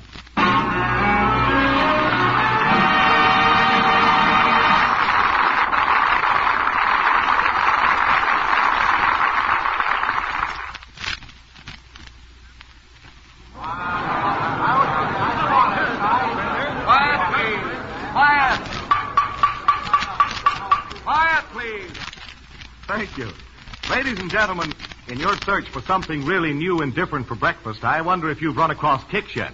If you haven't, I recommend you most definitely make a point of getting acquainted with this new cereal right away, because it's really simply swell. It's new in every way. Appetizing new form, not flakes or shreds, but corn popped into crisp, delicious bubbles and then toasted to a tantalizing golden brown. New crispness, too, in milk or cream. Crispness not approached by any other popular corn cereal. And as for flavor, well, you can't describe the new Kicks flavor, but let me tell you, it's a bit like popcorn, and yet again, quite new, and said by many people to be the most supremely delicious cereal ever made. Try it. Kicks, in the new Crisp Assured package, which now contains 3 separate wax-sealed cartons to keep your Kicks fresh and crisp and delicious at all times. Heard this afternoon the selection Tea for Two, which is from the production No. General Mills, makers of Kicks, invite you to beat the band. If you can.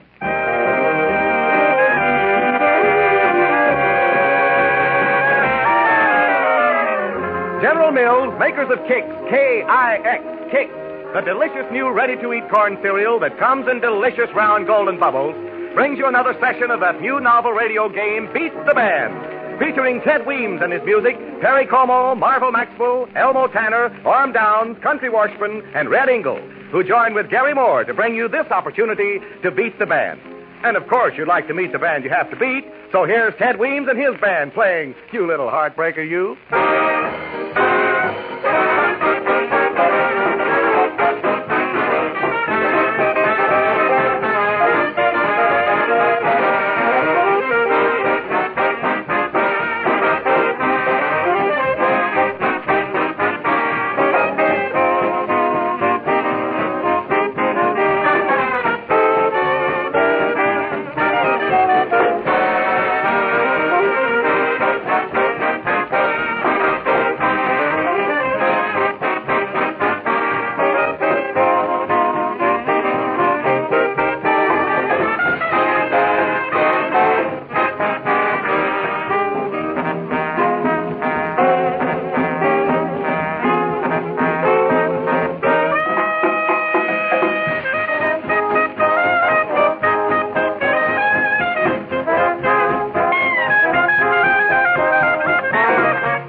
Yes, sir, there's the band you have to beat, and here's the man who helped you beat the band, Gary Moore. And, Fort, I just want to warn the boys to be careful what they say.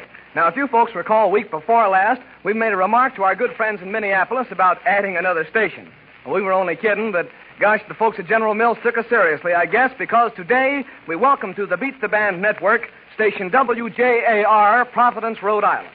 So you folks thereabouts who will listen to Beat the Band and enjoy it, we hope, over WJAR at Providence, just make yourselves right at home. We'll dish up something for you immediately. Well, how about dishing up a quick idea of what the program's all about, Gary? Well, that's a good idea, Fort, and here it is. Now, you folks send in musical questions which have a song title for an answer, and the boys in the band try to name it. Now, if your question is used, General Mills will pay you $10 for it. If that question beats the band, you receive a guaranteed minimum of double money, $20, and a case of Kix. But now that sum may be much more, because we have a $100 bonus which is divided equally among those who beat the band. For example, if 4 persons beat the band, they receive $25 plus 10 for the question.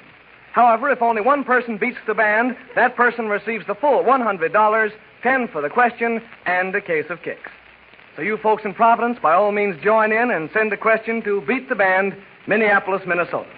Well, folks, now here we go into a... Hey, Gary. Smatter country. You dropped that bass fiddle on your pet corn or something? No, you slighted my pet idea here. Well, I gave all the facts of the program, didn't I? You didn't tell the folks down Providence way about our old bass drum and stuff like that there. Oh, why, sure enough. Folks, Country Washburn figured this one out. We have a big old bass drum here, and when one of the boys misses a question, he tosses a $50 on the drum, and the band member who answers the most questions correctly gets the money after the program. Now, does that satisfy you, Country? Yep. Folks, listen for the boom of the old bass drum. That means the question beat the band. Mr. Rigor Mortis of 1940. Thank you. That was Country's idea to make a little money on the side. So far, he owes the drum about $1.50. And another thing, Country, while we're on it, Red Engel hasn't room for his music rack. Would you mind moving your candy counter back just a little bit? Thank you. Well, here we go, folks, into the unrehearsed portion of the program. The boys do not know the question. And the baseball sun rises above the horizon even on our Beat the Band program. Alan P. Patton of Hopkins, Minnesota, writes to ask, if Joe DiMaggio hit 61 home runs this summer, what would Babe Ruth's present mark represent? The answer is a novelty tune popular about 3 years ago. If Joe DiMaggio hit 61 home runs this summer, what would Babe Ruth's present mark represent? All right, there goes Elmo Tanner. He's willing to take a chance for the first one. What is it? I think it's He broke a record? The broken record. The broken record, yeah, that's right. Sure, now, can you whistle the broken record? Oh. Elmo tenor, come on, Pop.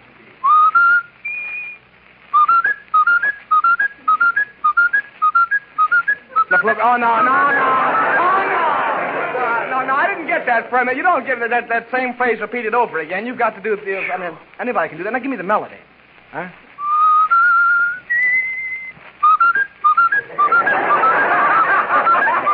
All right, I guess is that it? That phrase is it's repeating. Yeah, I've been double-crossed here, but anyhow, we'll give you 10 points up on the scoreboard, Mr. Engel, for that. You cagey little devil, you. I'm awful sorry, Mr. Tanner. Elmo Tanner. I'd just as soon give it to somebody else. Anyhow, we come into our second question. Comes romance, it being spring. Albert Greasy of Brooklyn, New York, says a debutante was working at a charity ball in the booth where kisses were sold at $5 each. Her boyfriend, being rather jealous, sat in a corner thinking. His thoughts were speculative. Now, what old popular tune gives you his thoughts? All right, there goes Rosie McCarrick's hand up in the air. I wonder who's kissing her now. Oh, McCarrick, it was cute of you, and it's right, too, by George. Let me hear you play it on your clarinet, if you will,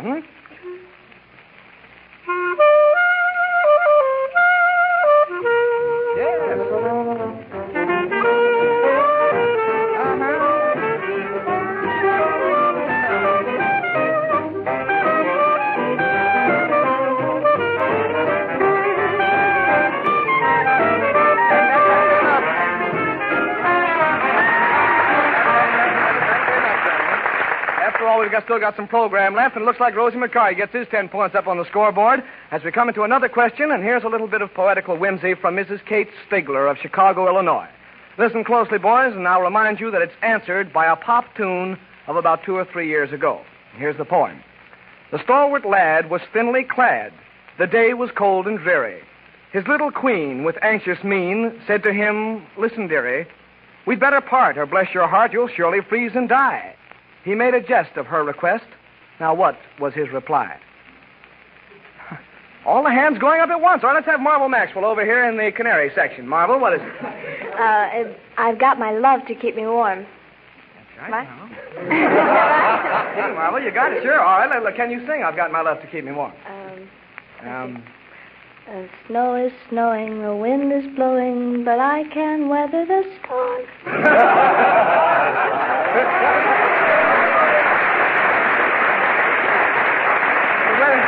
She gets 10 points up on the scoreboard. She can weather the storm, but that high note sort of gets you down, doesn't it, there? Incidentally, Marvel's got a new hat on today, another new one. Marvel, is that the same one with the feathers on it? I thought, has it been molting over the weekend? Still has a new one, Gary. I had one feather left. I thought maybe it'd run into hard times. Well, anyhow, Marvel, I've got a confession to make now. After all, anybody can make a mistake, and boy, it looks like I made one a couple of weeks ago. We had a question from Edna Horan of Brooklyn, New York, and the song title answer to it was, "Where Did You Get That Hat?" Well, Country Washburn came up with the answer by giving the title, "And He Played a Tune." And I thought he was right. Well, he was, as far as the title was concerned, but after the program was over, we got into an argument as to whether he'd played the tune correctly or not. We listened to the recording of the show, and Country was wrong. He had played Why Did I Kiss That Girl, which is also very similar. Therefore, Edna Horan really beat the band, and inasmuch as Mrs. John Bloom of Bayside, Long Island, has already received her full bonus of $100, when it should actually have been divided between Mrs. Bloom and Miss Horan, General Mills says we have to make an additional payment to Edna Horan of her rightful share in that bonus, which amounts to $50. So to be entirely fair, Miss Horan, will you accept our apologies and the check for $50, which will reach you shortly? I know you will. And now, to show you the error which all of us here missed, Country, will you please play Where Did You Get That Hat?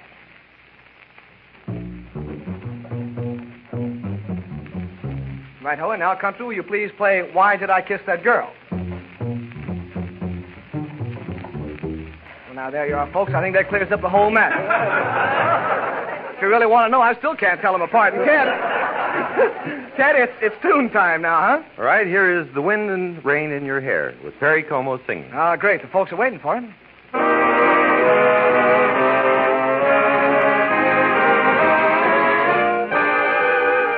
Last night we met, and I dream of you yet, with the wind and the rain in your hair. I held you tight as you whispered goodnight with the wind and the rain in your hair. Now it will be my favorite memory, that vision of you standing there in the mist. How you sighed when we kissed, with the wind and the rain in your hair.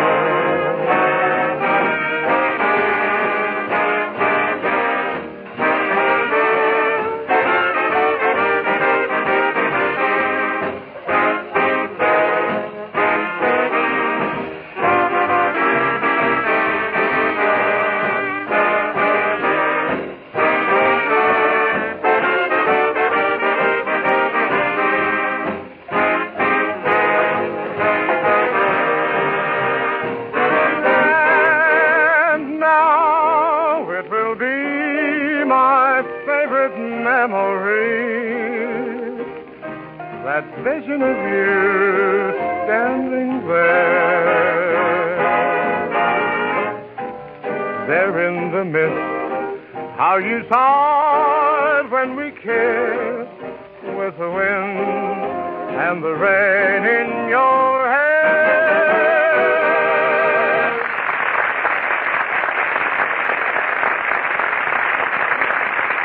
Folks, there's still a chance to get one of those swell English breakfast marmalade jars now being offered by the Kix people at your grocer's. But you mustn't wait any longer. Throughout the country, they've been going like hotcakes. In fact, many grocers are completely out already. Don't miss out on getting this swell little jar, will you?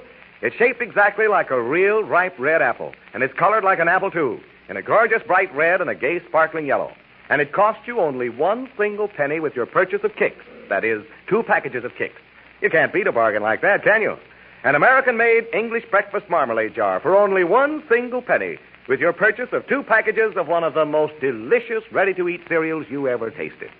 See your grocer tomorrow morning without fail while there's still time.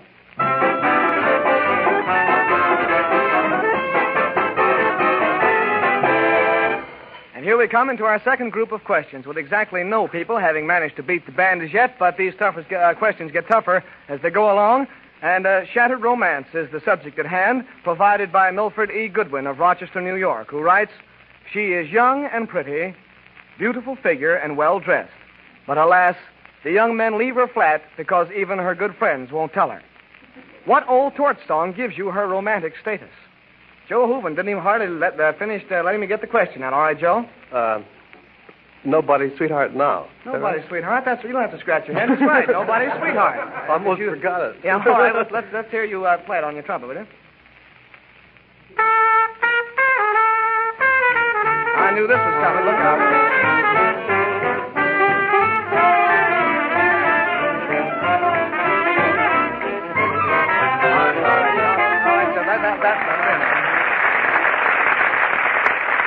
Mr. Hooven gets 10 points on the scoreboard, and from now on, we're not going to put any questions in here that have an answer any harder than the letter edged in black, because everybody starts out on his killer dillers. Here comes one. Now, incidentally, no cracks to the effect that we've lost our census, as we ask this question sent in by Robert Stewart of Denver, Colorado, who writes, "The census taker asked Hilda the maid where she was born, and she replied, Sweden. He then asked what part, and misunderstanding him, Hilda replied, what? Well, the answer is a popular tune of about 4 years ago. Does anybody know the answer to that one? Census taker asked the maid where she was born. She said she was born in Sweden. What part? And misunderstanding him, Hilda replied, what? Popular tune of about 4 years ago tells you the answer. Oh, gentlemen. All right, Pete Beelman's willing to take a chance back in the trombone. All right, is Pete? Copenhagen in Sweden? Is that the... Huh? Where is that, Casey? Where is Copenhagen? What did you say? Mr. Beelman? I didn't quite get that. What was it? I refuse to answer. I think you're on the wrong program. Why don't you apply for This Amazing America? You'll probably get a better job over there. So the answer to it is all of me. Said, where were you born? And she replied, Sweden. He said, what part? She said, all of me. See, I have to explain it. That's a joke in there. See? Well, anyhow, Mr. Beelman, it looks like you're the first person to throw 50 cents on the old bass drum. And bingo, there it goes. Robert Stewart of Denver, Colorado, is the first one to beat the band. He receives a minimum of $20 plus a whole case of kicks. That's 24 big packages of kicks. And you might think that he would be worried about it staying fresh, but the new Crisp Assured package will see to it that it does. Now we come into our next question. Anything you'd like to ask Mr. Beelman before we go on?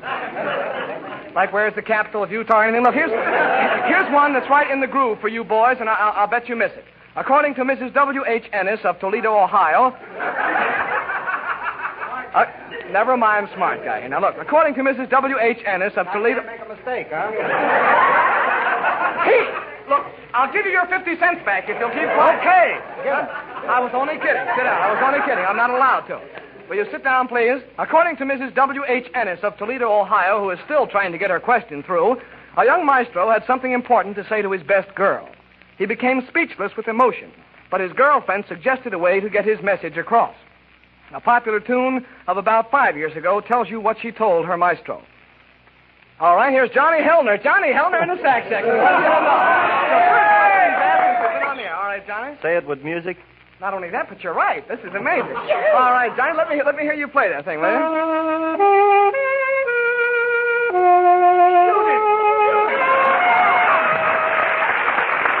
Very much. Johnny Hellner gets his first 10 points on the program, on the scoreboard. The first 10 since we've been on the air. Up until now, he could have stayed home and phoned his act in. But we're beautiful and delighted to have you do that, Mr. Hellner. Now, here we go with a question from Mrs. L. Zaldi of Lambertville, New Jersey, writes in to tell us about a potential accident. Says Mrs. Zaldi, if the statue of William Penn should fall from the City Hall in Philadelphia, what tune popular many years ago would be suggested? The statue of William Penn. All right, Bones O'Brien over here on the piano.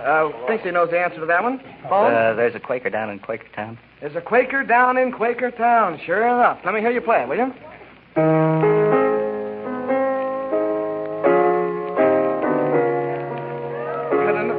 No, wait. Mr. O'Brien. That's pretty. Would you like to go on with it? It's pretty, unfortunately, but it's wrong. You were playing Sweet Genevieve. Sweet Genevieve. That's what you. Well, I'm sorry. No, that is not the tune. That is not the tune. So there's a Quaker down in old Quakertown. So help me, huh? That's right. How's it go? The next question, friends, is. What do you mean? How does it go? That is sweet. So help. That is. So help me, Sweet Genevieve. I cross my heart. That's sweet. Fellows, who's supposed to be the expert on the program? Here. I am. What is the definition of an expert? A man who knows the answers, right? Right. That's me, the expert. All right, now we come to the next. Well, I'm just getting a high signal from our first vice president in charge of super apoplexy out in the control room there, and it looks like that is the tune to There's a Quaker Down in Quakertown. Is that right now? See, we got bigger experts than myself here. What did you say, Mr. Beelman? That was Engel. What did you say? Not a thing. I heard what you said. All right, so it looks like, Bones, over my dead body, you get 10 points on the scoreboard, and it looks like you were right after all, so we come into our next question here. We have a little play on words for you to untangle here, sent in by Lorenzo Knight of Eastby, North Dakota. If the hair of a very wise and philosophical gentleman were to turn light gray, what recently current song of the West will answer it for you? I know how this tune goes, I'm delighted to say. All right, all good. There's our winner back in the trumpet section. All right. There's silver on the sage. Hey, by George, that's right. It was a toughie one, too. All right. Can you play it on your trumpet? There's silver on the sage. Good enough. That's all on the All right, winner gets his 10 points up on the scoreboard. A tragic blow to art is herein offered by Harry S. Bolton of Carbondale, Pennsylvania. Says he, the orchestra finished a very tricky arrangement of a new tune. And when the leader asked the composer how he liked it, how did the composer offer his objections? A tune of this year is the answer. The orchestra finished a very tricky arrangement of a new tune, and when the leader asked the composer how he liked it, how did the composer offer his objections? Tune of this year tells you the answer. Mr. Engel, do you know? Mr. Engel, who's got the hand up here? All right, Red Engel's got his hand up. Red, come on, what is it? I like to hear the. No, you're close now. Come on now. I like to hear the tune there. I like to hear the. You're close now. Come on, try a little closer. You got the right tune, but the little wrong title there. I like to recognize a tune. Amazing. Isn't that so? All right, now can you play I Like to Recognize the Tune? That's something else again, isn't it? I thought it would be, yes. Huh? Let me hear you play it. Quickly. I'd like to recognize it. Come on. It's in there somewhere. You figure it out.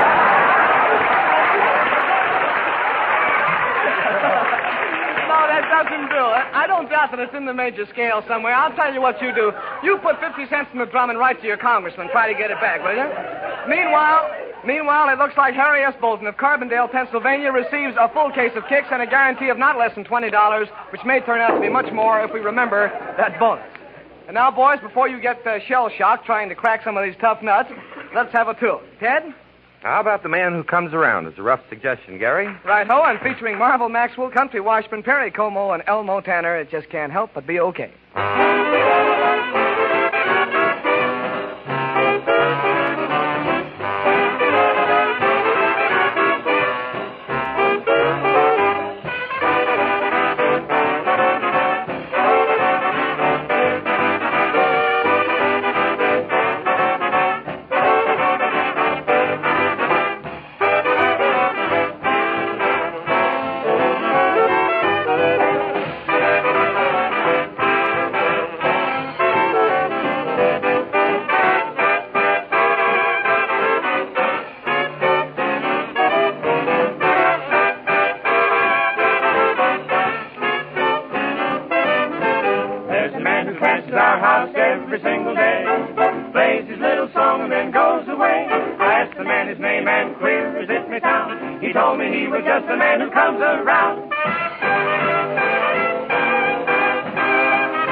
Passes my house, plays the saxophone.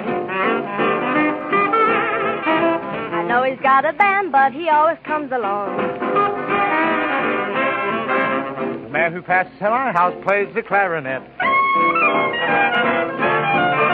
He must be pretty good, because I think he's playing yet. Now the man who passes my house plays trumpet in the show. Though he's a swing musician, he never wants to go. Oh, the man who passes our house plays a hot guitar. Oh, he really plays it sweet, and it really gets him far.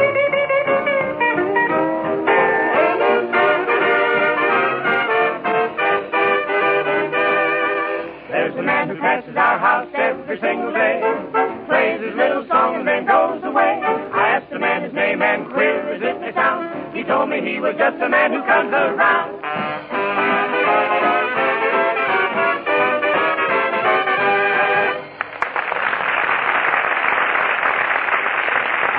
So now I'm looking into my magic crystal, folks. I see a mist come over it. Ah, but wait, the mist is clearing. Ah, yes, I see people. People, and they're all rushing in one direction, into grocery stores. Why, yes, I see it now. They're rushing to get those marmalade jars that the Kicks people are offering. This is where you come in for it. Oh, you bet they're rushing, Gary. Why, folks, do you realize this is positively your last chance to get one of these swell marmalade jars, now being offered for only 1 single extra cent by the Kicks people? As a matter of fact, many grocers are right out of jars already, and such jars as are left are going like lightning. Don't miss out on getting one of these jars simply because you put it off till too late. Buy 2 packages of Kicks and get your 1-cent English breakfast marmalade jar the first chance you get. You'll love this little jar the minute you set eyes on it. No fooling, it's most unusual. Shaped exactly like a real ripe red apple, and just as gaily colored in yellow and red as it could possibly be. Marvelous quality throughout. Of course, in fact, it's made of the good-looking, popular new Carnival glassware, with a smooth white interior, special dust-proof lid, and colors that are unconditionally guaranteed not to fade.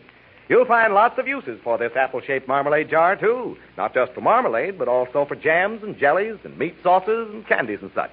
But remember, this is my last call for action. Don't fail to buy 2 crisp assured packages of delicious Kicks, the new ready-to-eat corn cereal, and get your English breakfast marmalade jar for only 1 cent the first thing in the morning.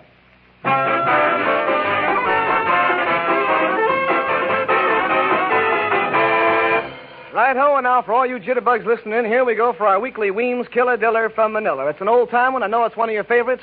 That's a plenty.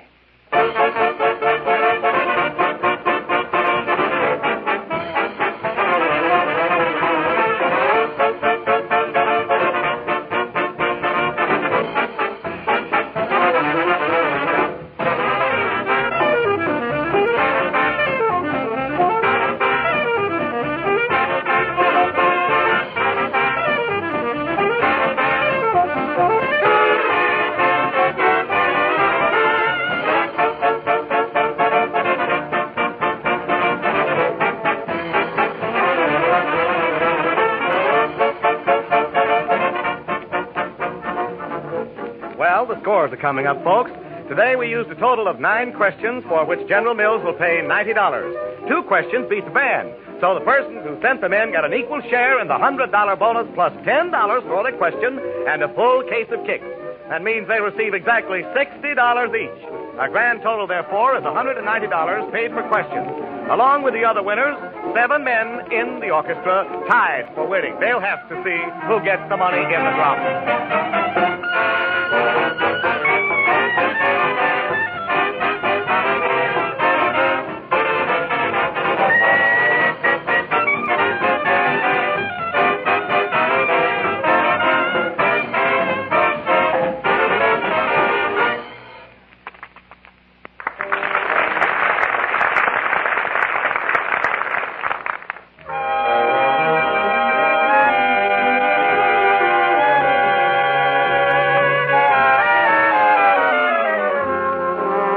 Now, let me say that whether your question beats the band or not, if it's used on this program, you'll receive $10 for it. If you do beat the band, you're guaranteed double money, $20 and a case of kicks.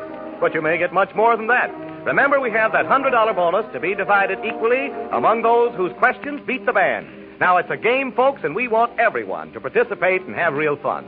We want you to know that every letter is read and receives careful consideration. There may be many similar questions with identical answers. And, of course, payment will be made only to that person whose question is actually used. All questions become the property of General Mills. I'll bet you have a first-class question in mind right now, haven't you? Fine. Well, send it in. It might be a band beater.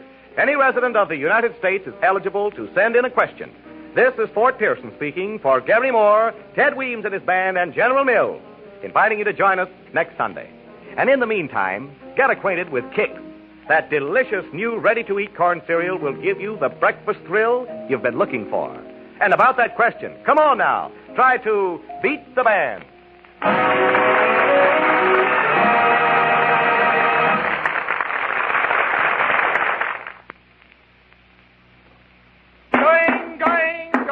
Going. But not quite gone. Folks, you still have time to get one of those swell, attractive English breakfast marmalade jars now being offered for only a single extra penny at your grocer's.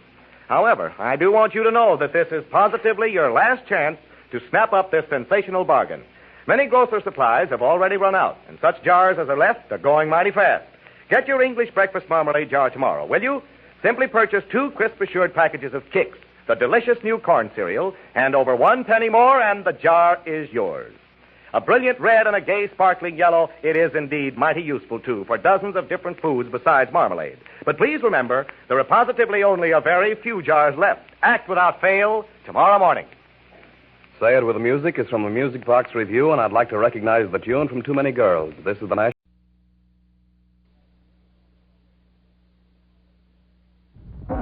General Mills, makers of Kix, that delicious new ready-to-eat breakfast cereal that comes in delicious round golden bubbles, brings you another session of that new novel radio game, Beat the Band, featuring Ted Weems and his music, Terry Como, Marvel Maxwell, Pete Spielman, Elmo Tanner, Arm Down, Country Washburn, and Red Ingle, who join with Jerry Moore to bring you this opportunity to beat the band. And now to melody. Here's Ted Weems and the boys and their music playing Seems Like a Month of Sunday.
like our MC, he's as nice as can be. His laughter never sinks.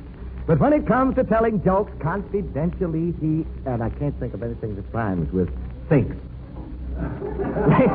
Ladies and gentlemen, Gary Moore. Thank you.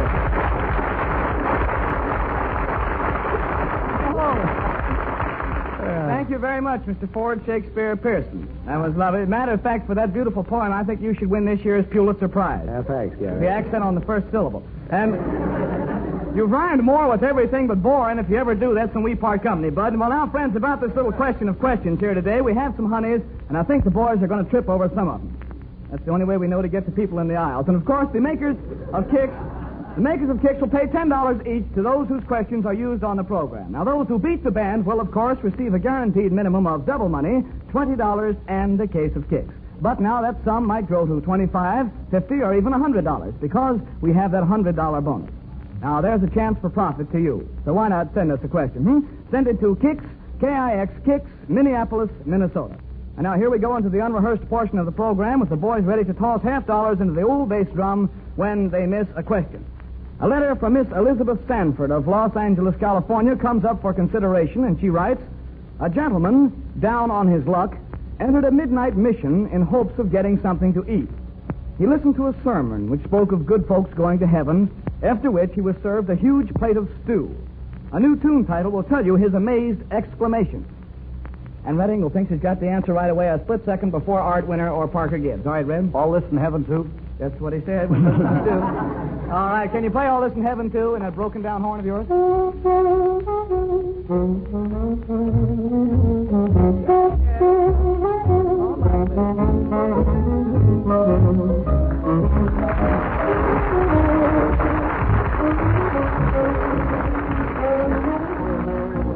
Thank you very much. That'll be enough, and that gives you 10 points up on the scoreboard, Red. You're doing very well this evening. And Ella Neisner of Elwood City, Pennsylvania, pens a poem which reads, practice is the hardest thing to make small Johnny do. He'll pout, then sulk until the clock above him says you're through. One day his mother hears a tune. She's pleased, but when she sees that it's not he, why, glory be, it's... And Pete Beelman's got the answer there. Kitten on the keys. It's Kitten on the Keys. Oh, on a trombone. This should be beautiful. Kitten on the Keys.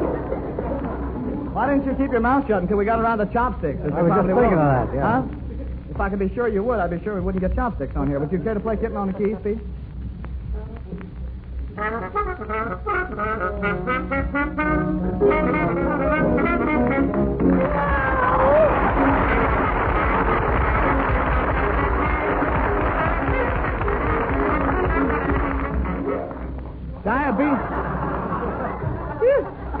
Mr. Pete Beelman and Diabetes in D flat, if ever I heard it.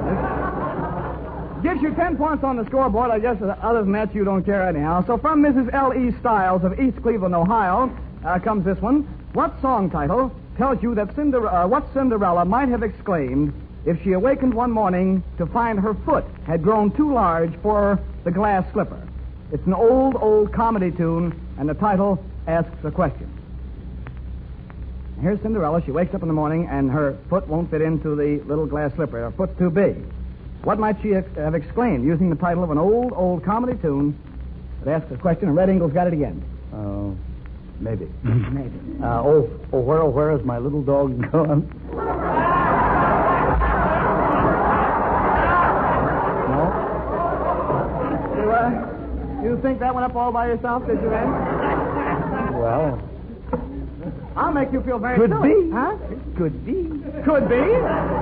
Could be, and it is. That's the right answer.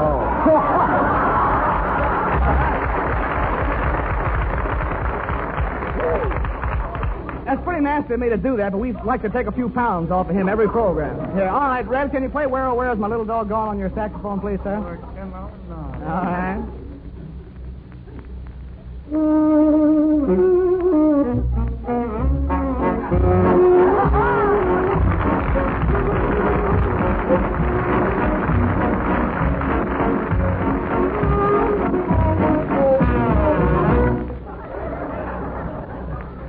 for about 8 bars too many. That was the right answer and gives you your second 10 points up on the scoreboard, Red. Very nice indeed. Well, now, bail out, boys, and get back to earth. We have a tune to tinker with. Ted, how's for tempo? I'd like to suggest a little tune you may have heard of, Gary. It's Our Love Affair. Sounds like a natural for Perry Como to sing.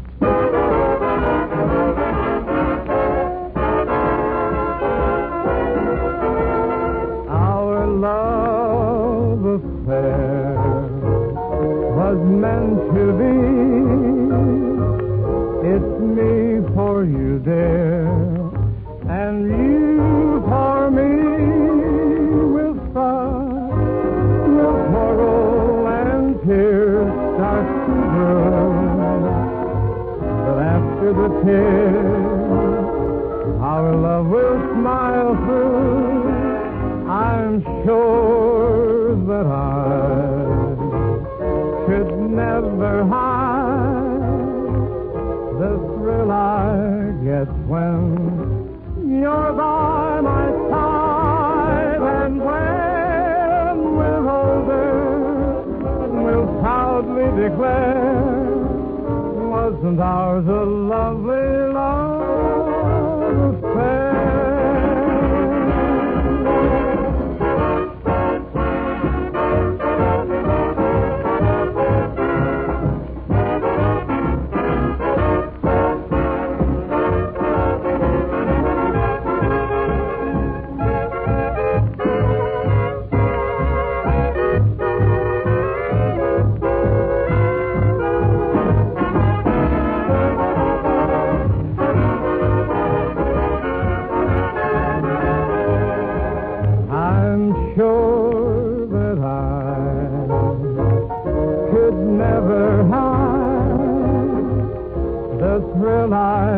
When you're by my side, and when we're older, we'll proudly declare, wasn't ours a lovely love affair?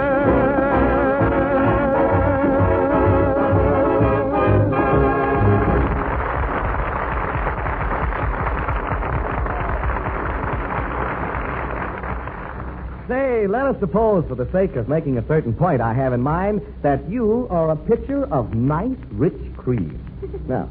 Now, in all the world, there's nothing that you, as a pitcher of cream, enjoy more than being poured onto a bowl full of flat flake cereals, the kind you easily make good and soggy. So, there you are, you old pitcher of cream, you, sitting on the breakfast table and waiting for a chance to sog up the cereal. But curses, you're double-crossed. The missus puts a package of Kicks on the table. Yes, sir, Kicks. The wonderful new kind of breakfast food that's so doggone crisp you can't do a thing with it. Too bad, old pitcher of cream. Better luck in some other home where they don't yet know about Kicks. Spelled K-I-X. The breakfast cereal that really stays crisp in milk or cream.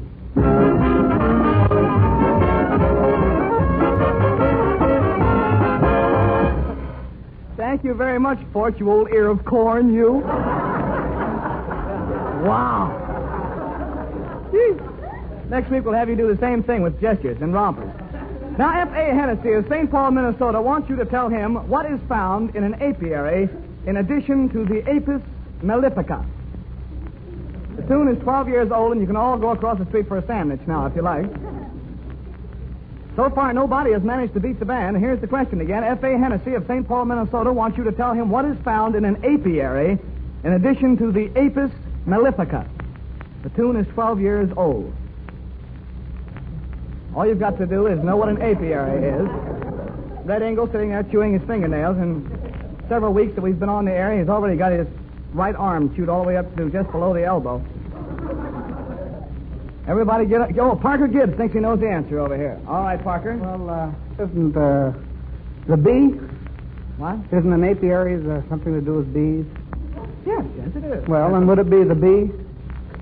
Are you asking me or is that... Yeah, I'm asking you because I don't know what that apis... No, is that going to be your answer? Yeah, no fair wheedling me down. Yeah, well, I just want to know what that you can't ask me if it is such and such a thing. You've got to say... Well, give it I'll tell you what we'll do. Country Watchman thinks he knows for sure, so we'll get over to country here. I don't know...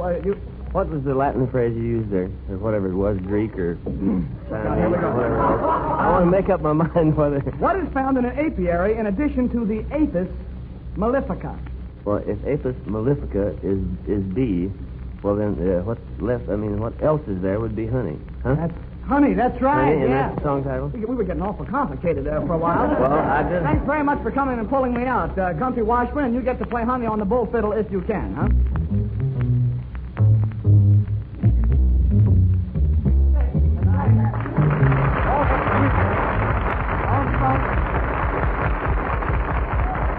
Okay, Country, and that gives you 10 points up on the scoreboard. The next time, Mr. Gibbs, you think you have the answer, make sure that you know what you want to say, and then say it. Don't ask me if several answers could be it, please. And now Harry K. Mascolo of Fort Lee, New Jersey says, what very famous classical selection is called to mind by Longfellow's poem, The Village Blacksmith? What very famous... Oh, and there goes Rosie Carr, some hand up in the air, and so did Art Winter. Anvil Chorus? The Anvil Chorus from Verdi's opera Il Trovatore. Sure, can you? I just wanted to show you how I could pronounce that. Has it written down here. Can you play the Anvil Chorus?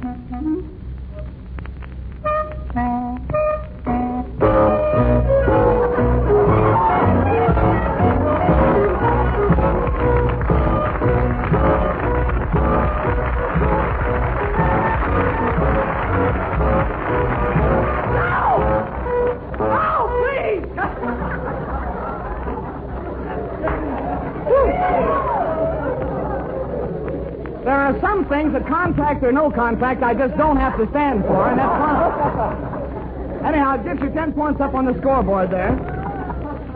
Whirling Verdi, they used to call it. And now Mrs. Sylvia Ferguson of San Leandro, California, offers this witty bit. Grandpa has been wearing store teeth for over 40 years. If suddenly he sprouts a new tooth, what song title might be his natural question to the tooth regarding its belated appearance? The tune is currently popular. So far, we've asked several questions. Nobody's managed to beat the band as yet. 7 questions in all, I think.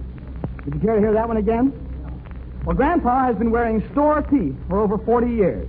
Now, if suddenly he sprouts a new tooth, what song title might be his natural question to the tooth regarding its belated appearance?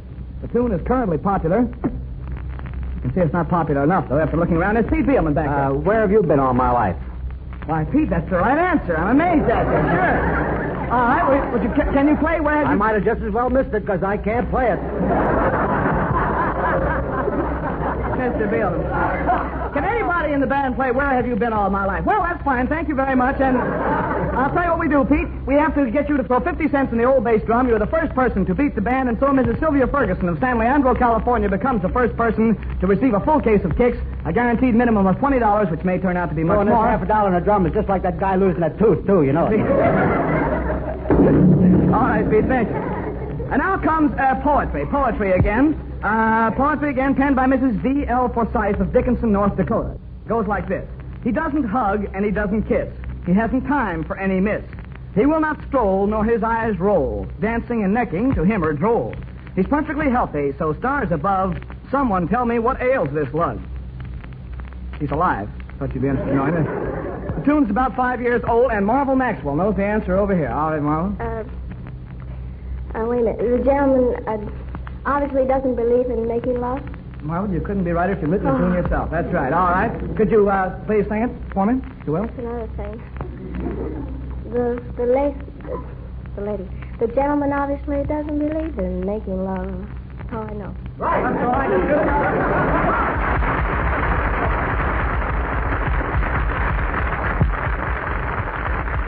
That's right. It gives you 10 points on the scoreboard. You didn't sing much of it. What you did was beautiful, Marlo. We appreciate it very much. I think you're pretty, and I like that. And now, your oral examinations are over for the moment, lads. And will you prepare at once for General Assembly? And Ted, will you preside? I'll pass out an assignment, too, while I'm about it, Gary. Boys, make notes on this. Elmo Tanner is going to whistle Romance is Everywhere. Oh, Elmo, take it, will you?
know something, Fork? Yeah. I like that idea. I really did. What idea, Gary? That little trick you used a few minutes ago there about playing like somebody with a pitcher of cream. Gee, that was cute. Oh, thank you, Gary. No, not at all. And look, here, I got another bright idea. Why don't you divide yourself up into 3 equal parts and play like you're a crisp assured package? Gary, I will not divide myself up into 3 equal parts, not even for General Mills. That's a lie. However, I will talk about the crisp assured package, believe you me, as follows. Ladies and gentlemen, I now hold in my good right hand the sensational crisp assured package, especially developed by General Mills for the new corn cereal Kicks. I'm going to open this package like this. There we are. And what do we have here? Merely a wax seal inner sack, not by a long shot. Inside this outside Kicks package are 3 separate cartons of equal size, yes, sir? Each one tightly sealed with wax, yet easy to open. And, of course, you open them only one at a time, just as the Kicks are needed. So let's open one. All right. Yeah. Now we see these elegant little round golden Kicks bubbles of corn, which this unusual and remarkable package has preserved in practically oven freshness. Yes, sir. That's the purpose of the Crisp Assured package, to preserve the delicious crispness and freshness of Kicks. But whoa, wait a minute. Don't get the idea that this crisp story is the only big news about Kicks. Far from it. There's a nutrition story about Kicks that is the biggest breakfast food news in years. I'll give it to you later on. Listen for it, will you? Thanks.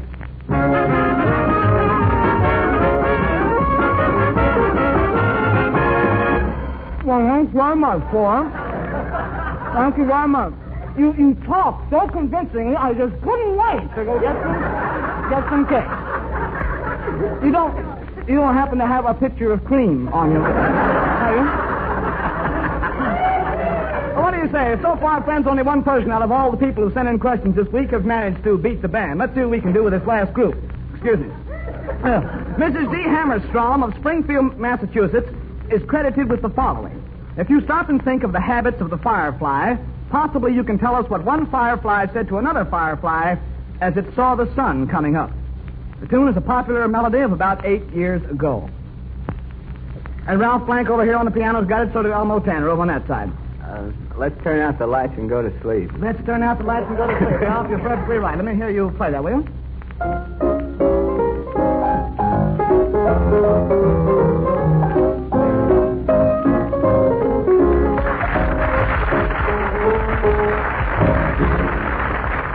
Thank you.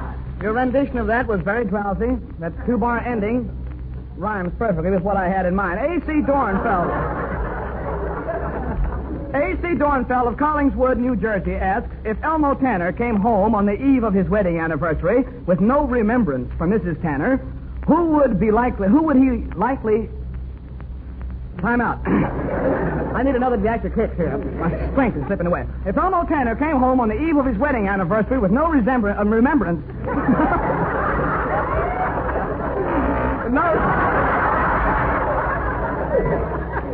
Phil, you've got to stop carrying your lunch to work in your horn.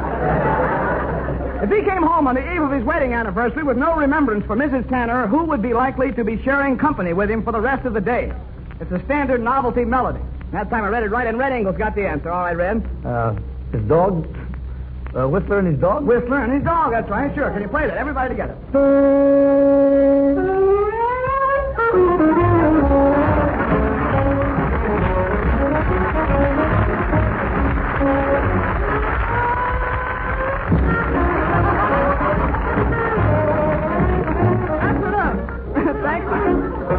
Thank you very much, Red. May I see your license? Here we come into another question. A letter now from Opal Denny of Nashville, Tennessee. Now listen closely. There's an old expression which says, money talks. A recently popular tune declares that the moon is a silver dollar. However, a brand new tune proves that the moon is not a silver dollar because... Why? Now think of the expression, money talks. A recently popular tune declares that the moon is a silver dollar. However, a brand new tune proves that the moon is not a silver dollar because... I'm sorry, time's up, and the answer is the moon won't talk. See? Couldn't be money because money talks, and the answer is the moon won't talk, and so it looks like the whole band has got to arise, throw 50 cents in the old bass drum. And Opal Denny of Nashville, Tennessee, becomes the second person this afternoon to receive a full case of kicks, a guaranteed minimum of $20, which may turn out to be much more, keeping that bonus in mind. And now... Say, time, Gary. Time's up, you know. This is getting to be a habit, isn't it? Yeah, it kind of looks like it, son. There's scores to scan, you know. Well, all right. Now, Ted, will you make the tempo fidget, please? Righto, Gary, and with a tune titled Little Boy Love. Oh, that's solid, Pops. Give him the down.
Well, here comes that man with a score again, and I do mean me. We just got all kinds of folding money hereabouts for you folks, and I'm on the passing end right now. It seems we used some 10 questions for which the makers of kicks will pay exactly $10 each, or $100.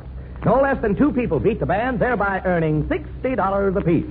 Our grand total expended today for questions is $200. Say now, folks, keep your eye open for stealthy movements in the direction of the old bass drum, because Red Ingle's going to be collecting some half dollars in just a moment. Thanks, folks. Thanks and so long from all of us until next week. Thanks for joining us today, and thanks for all of those grand questions. Keep it up, won't you? Send that question you thought up to Kix, K-I-X, Kix, Minneapolis, Minnesota. We're waiting for them.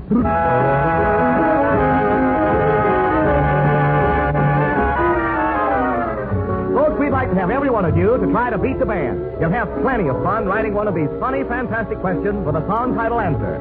$10 to you if we use your question, a guarantee of double money, $20, and a case of kicks if you beat the band. But that sum might be much greater. Remember the $100 bonus. It's a game, folks, and we want everyone to participate and have real fun. There may be many similar questions with identical answers, and of course payment will be made only to that person whose question is actually used. All questions become the property of General Mills, and any resident of the United States is eligible to send in a question. So get in the game. Who knows? You might be a band beater. This is Fort Pearson speaking for Gary Moore, Ted Weems and the band, and General Mills, inviting you to join us again next week. Now, in the meantime, try Delicious Kicks, that new breakfast cereal that stays crisp in milk or cream. It's something to talk about in Taste Thrills. And remember, we want you to try to beat the band.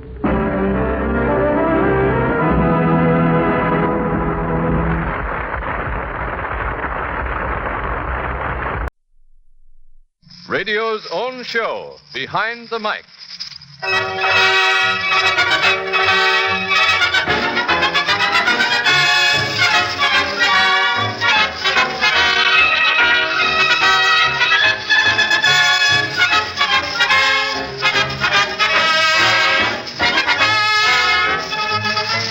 Radio. With a switch of a dial, radio brings you tragedy, comedy, entertainment, information, education. A whole world at your command. But radio isn't all on the surface. There are stories behind radio, stories behind your favorite program, and favorite personalities, and radio people you never hear of. Stories as amusing, dramatic, and interesting as any make-believe stories you hear on the air. And that's what we give you, the human interest, the glamour, the tragedy, the comedy and information that is Behind the Mic.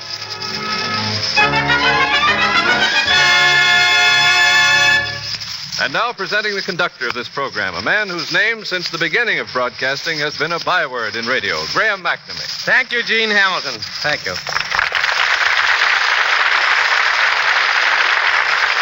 Good evening, ladies and gentlemen of the radio audience. First off, Behind the Mic presents Warming Up a Studio Audience.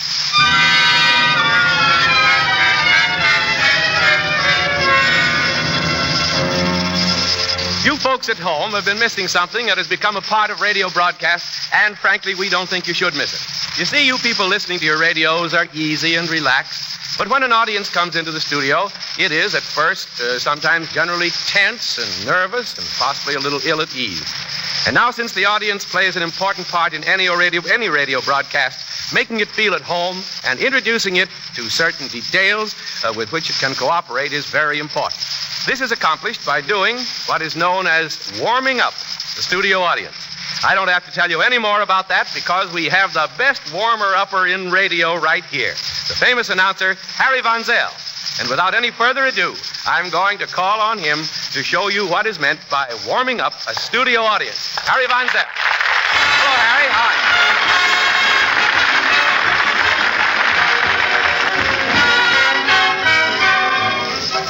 I don't know that song, or I could sing a few bars of it to get started. Graham didn't say so, but I think I'd better mention that this sample of a warm-up speech that I'm going to do is the one that I've been doing with the Fred Allen Show. That's a comedy program. And before we go on, 5 or 10 minutes before we go on the air, I hobble out and start this speech. I say, ladies and gentlemen, we have but a very few moments before taking the air. And before that time, we'd like to welcome you here and express to you our thanks for the kind interest which prompts your visit to our broadcast. It's the usual procedure before going on the air for some little man like myself to hobble out and run through a brief recitation of the technical problems we face in the presentation of radio programs. We do that because your understanding of those problems and your cooperation can aid us immeasurably in meeting them. Of course, the most important element is the time element. You know, in radio, when your half hour is up, you go off whether you're ready or not. You can't hang over at the finish, you know. This fact has resulted in some very unsatisfactory finishes for radio programs. You probably have heard it sometime or other, some poor worried announcer signing off a program in very hurried fashion with words to the effect, "Don't forget to run out in the morning and buy a tube of National Broadcasting Company." It has happened, and of course that only results in bewildering the poor listener who naturally never had any idea that you could buy the National Broadcasting Company by the tube. So we naturally try to avoid that by having as much flexibility as possible in the running time of the show. One means of achieving that desired flexibility is to seek your cooperation in the matter of applause.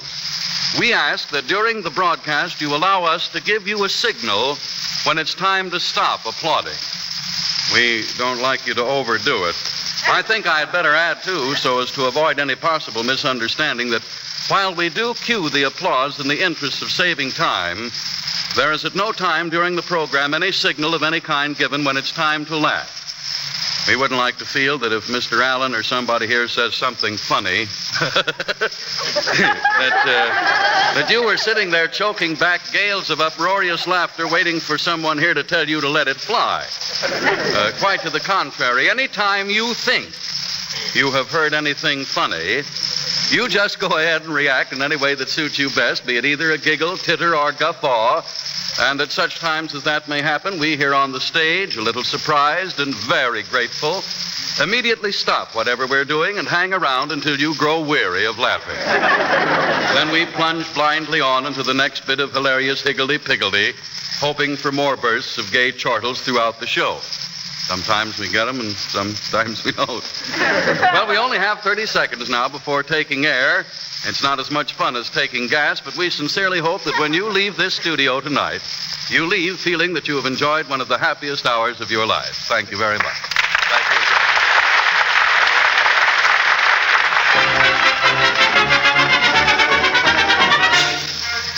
That was swell, Harry. I think by now you've got our audience just sizzling. What a pot of gold winner did with his prize money.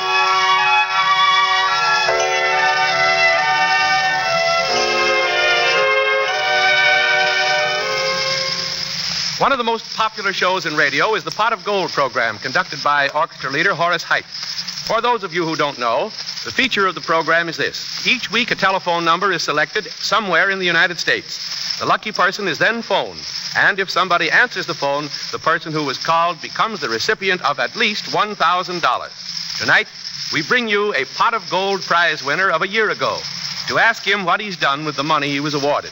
Introducing Mr. Sidney Anthony of Stamford, Connecticut.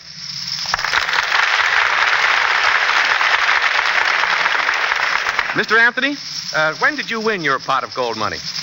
October 17th, 1939. And my prize money amounted to $1,900. As much as that?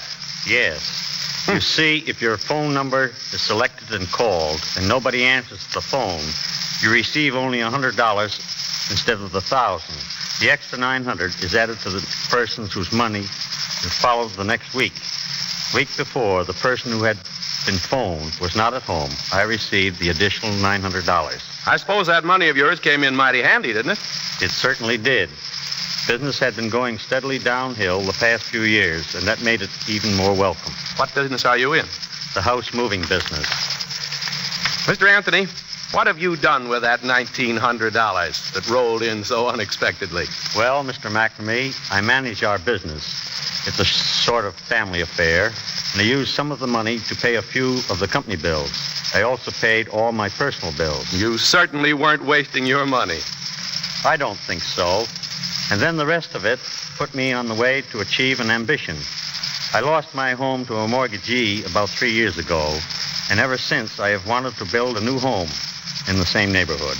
Well, with the rest of the pot of gold money, I bought a building lot, and since then have built a foundation, and someday I'm going to build the rest of the house. Well, you certainly have proven wrong the old saying that unearned money never did anybody any good. Thank you, Mr. Anthony, very much for coming here today.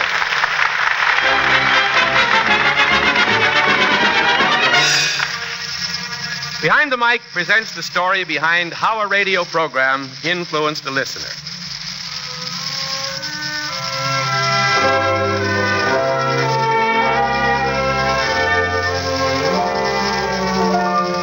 Standing at the microphone is one of radio's most talented writers, Jane West, the author of the popular daytime serial, The O'Neills.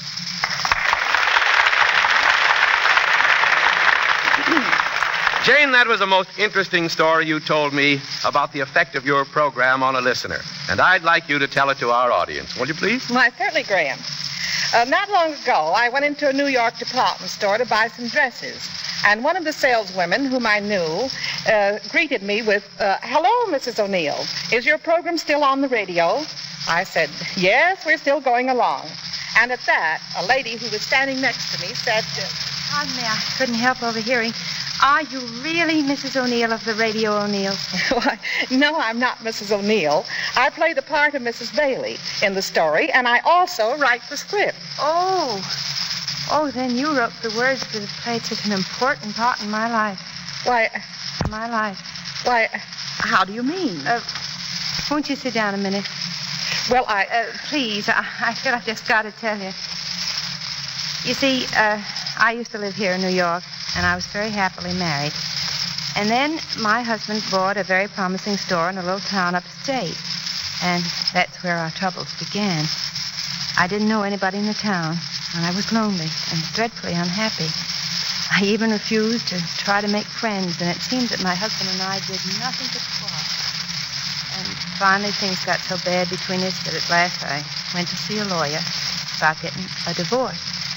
And after telling him my story... Well, the situation is unpleasant, probably for both of you. But I don't think it necessitates divorce. After all, you've been married happily for years. You have 2 lovely children. You know, divorce would mean a miserable existence for them especially. Now, why don't you go home and try to work out some sort of an adjustment? While I was at the lawyer's that afternoon, a radio had arrived at our house. We hadn't had a radio since we moved from New York because the current in our new home was AC instead of DC. And a couple of days later, while I was still thinking over the lawyer's advice, I was fiddling around the radio, and just by accident, I tuned in on the O'Neills. And through sheer coincidence, It was the episode where Peggy O'Neill was contemplating divorcing her husband, and Mother O'Neill was advising her. Peggy, dear, you've got to think more carefully before you take such a drastic step.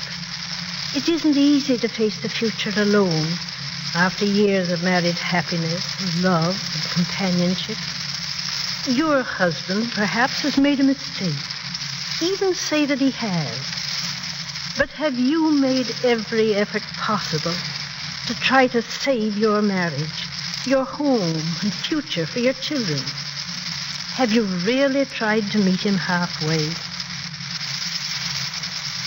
Peggy, when you married Monty, you entered into a lifetime contract, for better or for worse.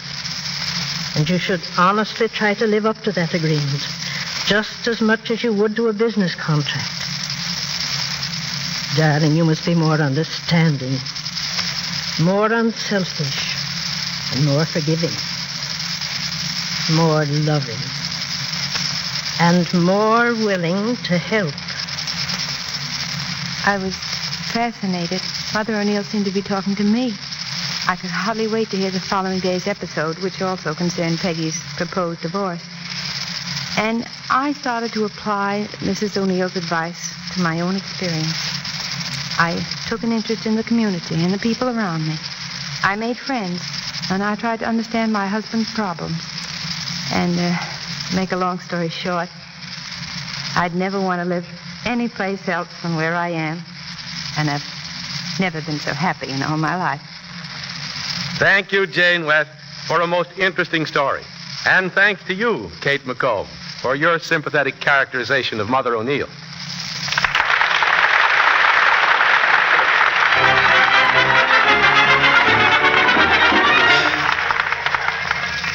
The story behind animals on radio programs.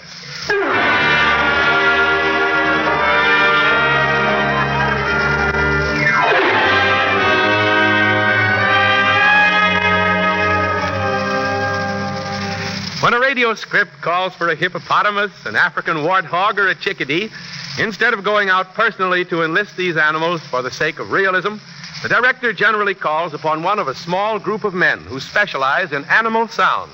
Among these animal impersonators is our next guest, Donald Bain. Donald, exactly what animals can you imitate? Oh, Graham, I can imitate everything from mosquitoes to elephants. Mosquitoes to elephants?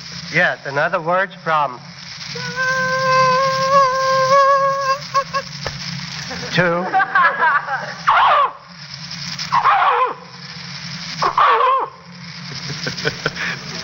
That's a good way to encourage fan mail from the zoo.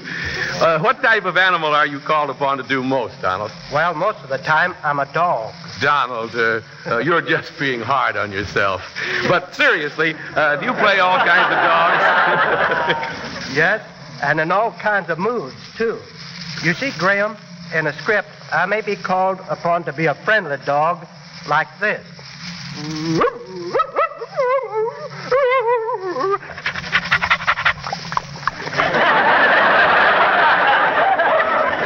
A suspicious dog like this.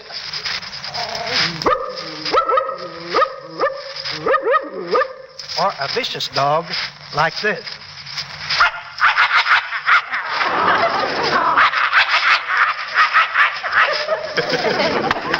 That last is a type of a dog that's just not smart to argue with. Yes, especially as his arguments have teeth in them.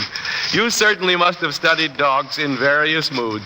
Yes, Graham, and any person who really knows dogs can tell exactly how they feel by the sounds that they make.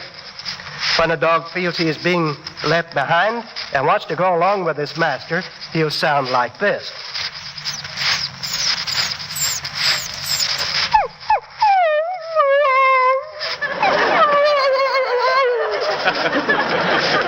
And when he feels like playing, he'll sound like this.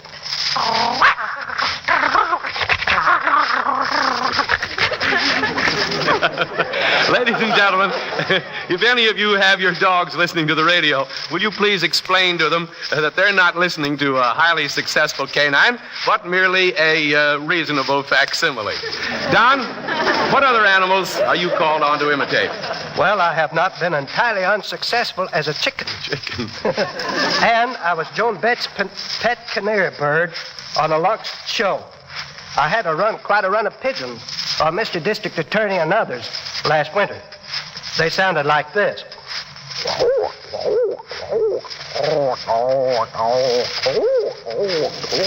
And last winter, I was a pet monkey on Lorenzo Jones for quite a while. Then, not long ago, they made a jackass of me on a Radio Guild show. What was the most difficult animal impersonation you ever had to do, Donald? Well, I think it was the hardest role for me to play was a killer ape in one of the Shadow scripts. That was hard because whenever I do my imitations, I put my whole heart and soul into them, and it was terrific strain on my abdominal muscle. Do you mind recreating that famous moment for us when you were the killer ape? All right, here goes.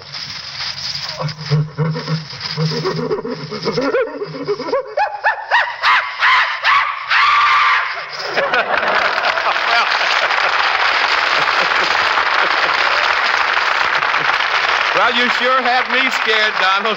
That was mighty good. Several people in the back row here fainted, and a hysterical page boy has just been carried out in a straitjacket. And incidentally, if Gargantua is listening in, Donald was just fooling.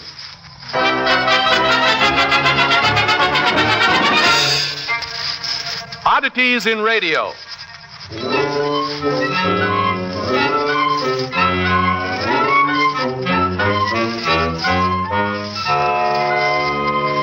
Presenting odd, amusing little true stories that help make radio sometimes funny, sometimes exasperating, but always interesting. This week's oddity.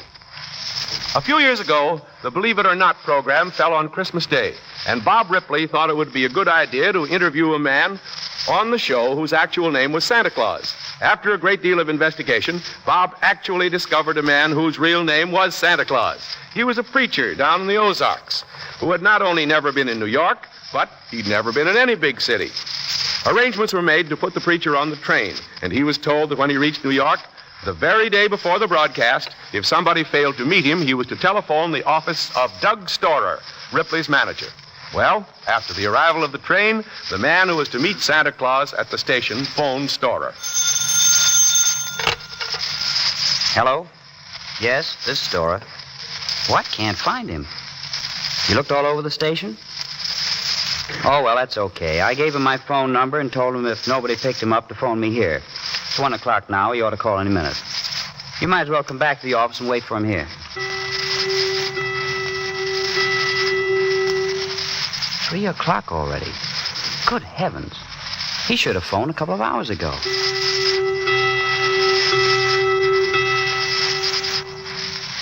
Say, I wonder if anything's happened to him.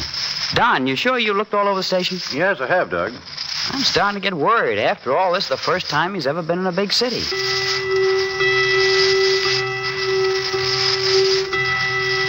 Say, this is getting awful. You say, Doug, if he doesn't show up, we're going to be short one guest for tomorrow's program. Yes, and it's too late to get another one now. I can't understand it.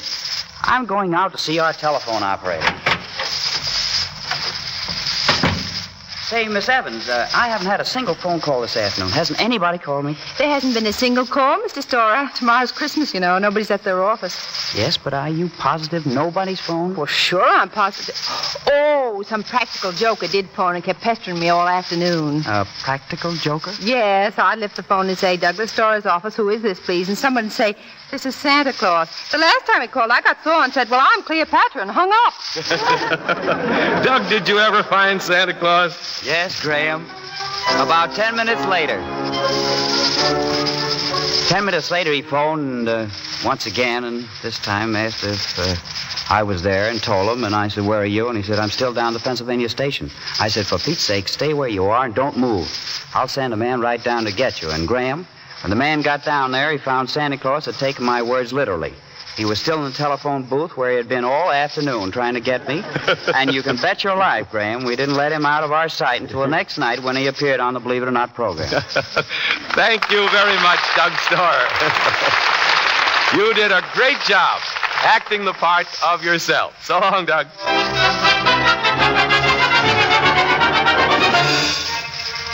Each week, we invite the listeners of Behind the Mic to write us questions about radio. And the 3 or 4 we consider to be of most general interest, we have answered on the air by the radio editor of some outstanding newspaper or magazine.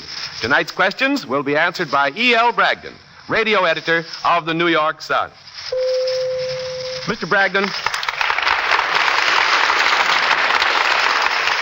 Mr. Bragdon, Mr. Roger Neely of New Brunswick, New Jersey, has this question to ask. He writes, the other night I was listening to the Aldrich Family, and a few hours later I was fiddling around with my set and got a California station. Much to my surprise, I heard the Aldrich Family again, doing exactly the same program I had heard a few hours before. Was this a recording I listened to the second time? No, Mr. Neely, it was not a recording. You heard what is known as a repeat broadcast. Many radio programs are broadcast from the East early in the evening. They repeat the same broadcast later because of the difference in time between the East and the West Coast. For instance, the Aldrich Family was broadcast at 8:30 Eastern Daylight Saving Time, which would be heard in California at 4:30 Pacific Coast Time. This would be too early in the afternoon to reach the same size audience as had listened to the program in the East. So the Aldrich Family repeats the same broadcast at 12:30 a.m. Eastern Daylight Time for the West Coast only, where it is heard at 8:30 Pacific Coast Time. This is a very common procedure. Our second question is from Mr. Armand Elbaum of Wichita, Kansas. He writes, I hear the expression ad-libbing used on the air every once in a while. Then I have read that Fred Allen and Jack Benny are great ad-libbers. Will you please tell me exactly what is the meaning of ad-libbing? Well, ad-libbing actually comes from the Latin ad libertum, which means at liberty. A radio performer or any performer is said to be ad-libbing when he does not follow the prepared script and speaks lines which presumably he had thought up on the spur of the moment. Fred Allen is said to be a great ad-libber because when a situation arises on a program that was not foreseen when the original script was written, he is expert at improvising funny lines to meet the situation. Thank you, Mr. Bragdon, for answering all those questions.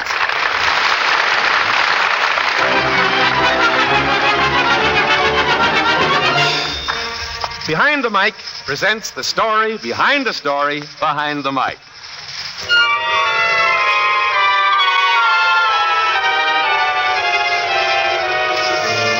Standing at the microphone is a pleasant, thick-set gentleman whose broadcasts by shortwave probably go to more countries than any commercial broadcast on the air.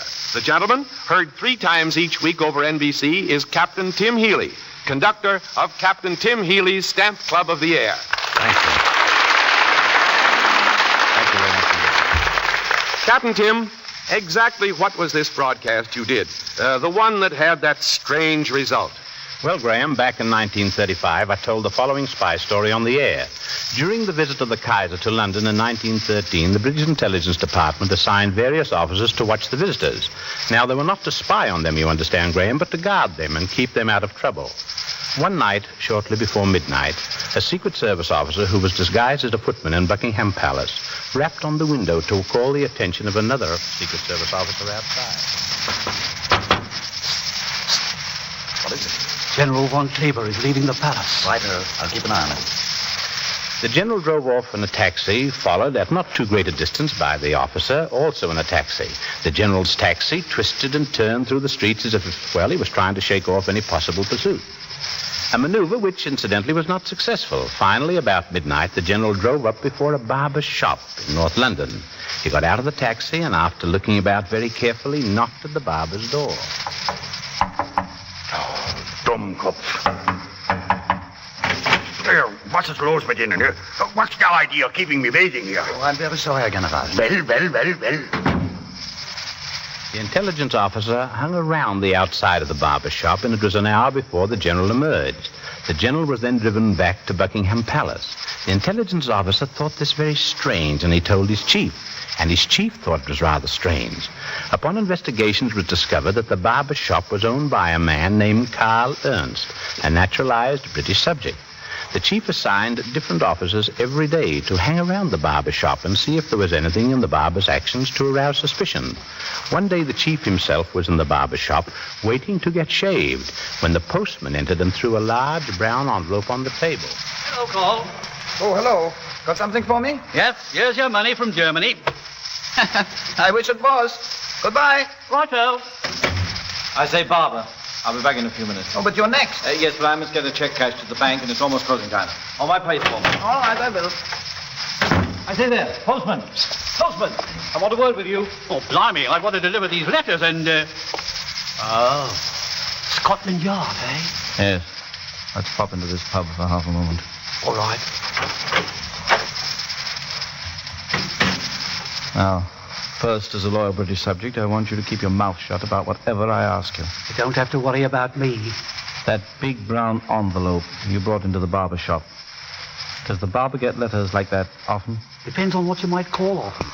He gets one of these envelopes regularly. I should think about once a month. Oh.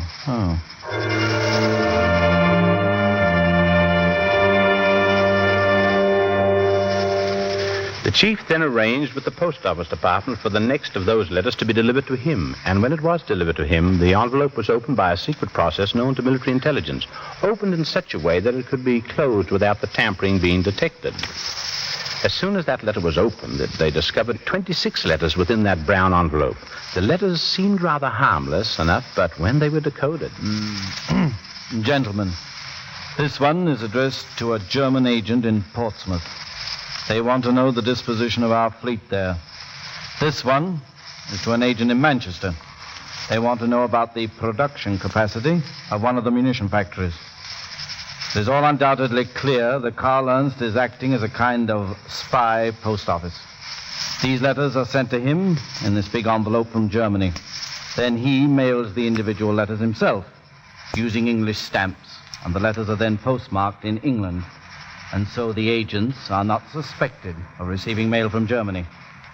We'll just keep an eye on our Mr. Ernst.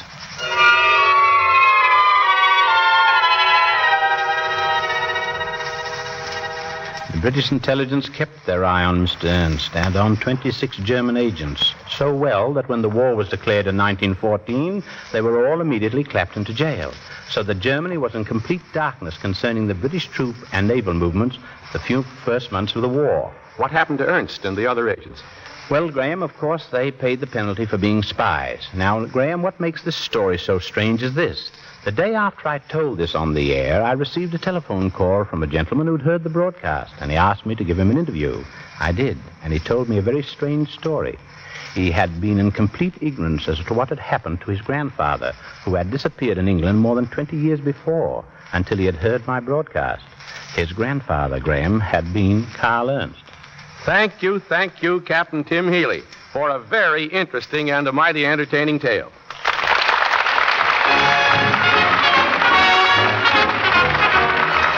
Ladies and gentlemen, if you have any questions about the inside of radio that you wish answered on the air, write a letter to us.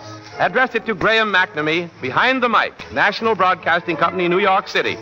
As many questions as possible will be answered by mail. And the 3 or 4 questions we feel to be of most general interest will be answered on this program. Thank you. This is Graham McNamee speaking. Good afternoon, all. Next Sunday, Behind the Mic will be heard at 5 minutes past 6 Eastern Standard Time, and thereafter at 5:30. This is the National Broadcasting Company.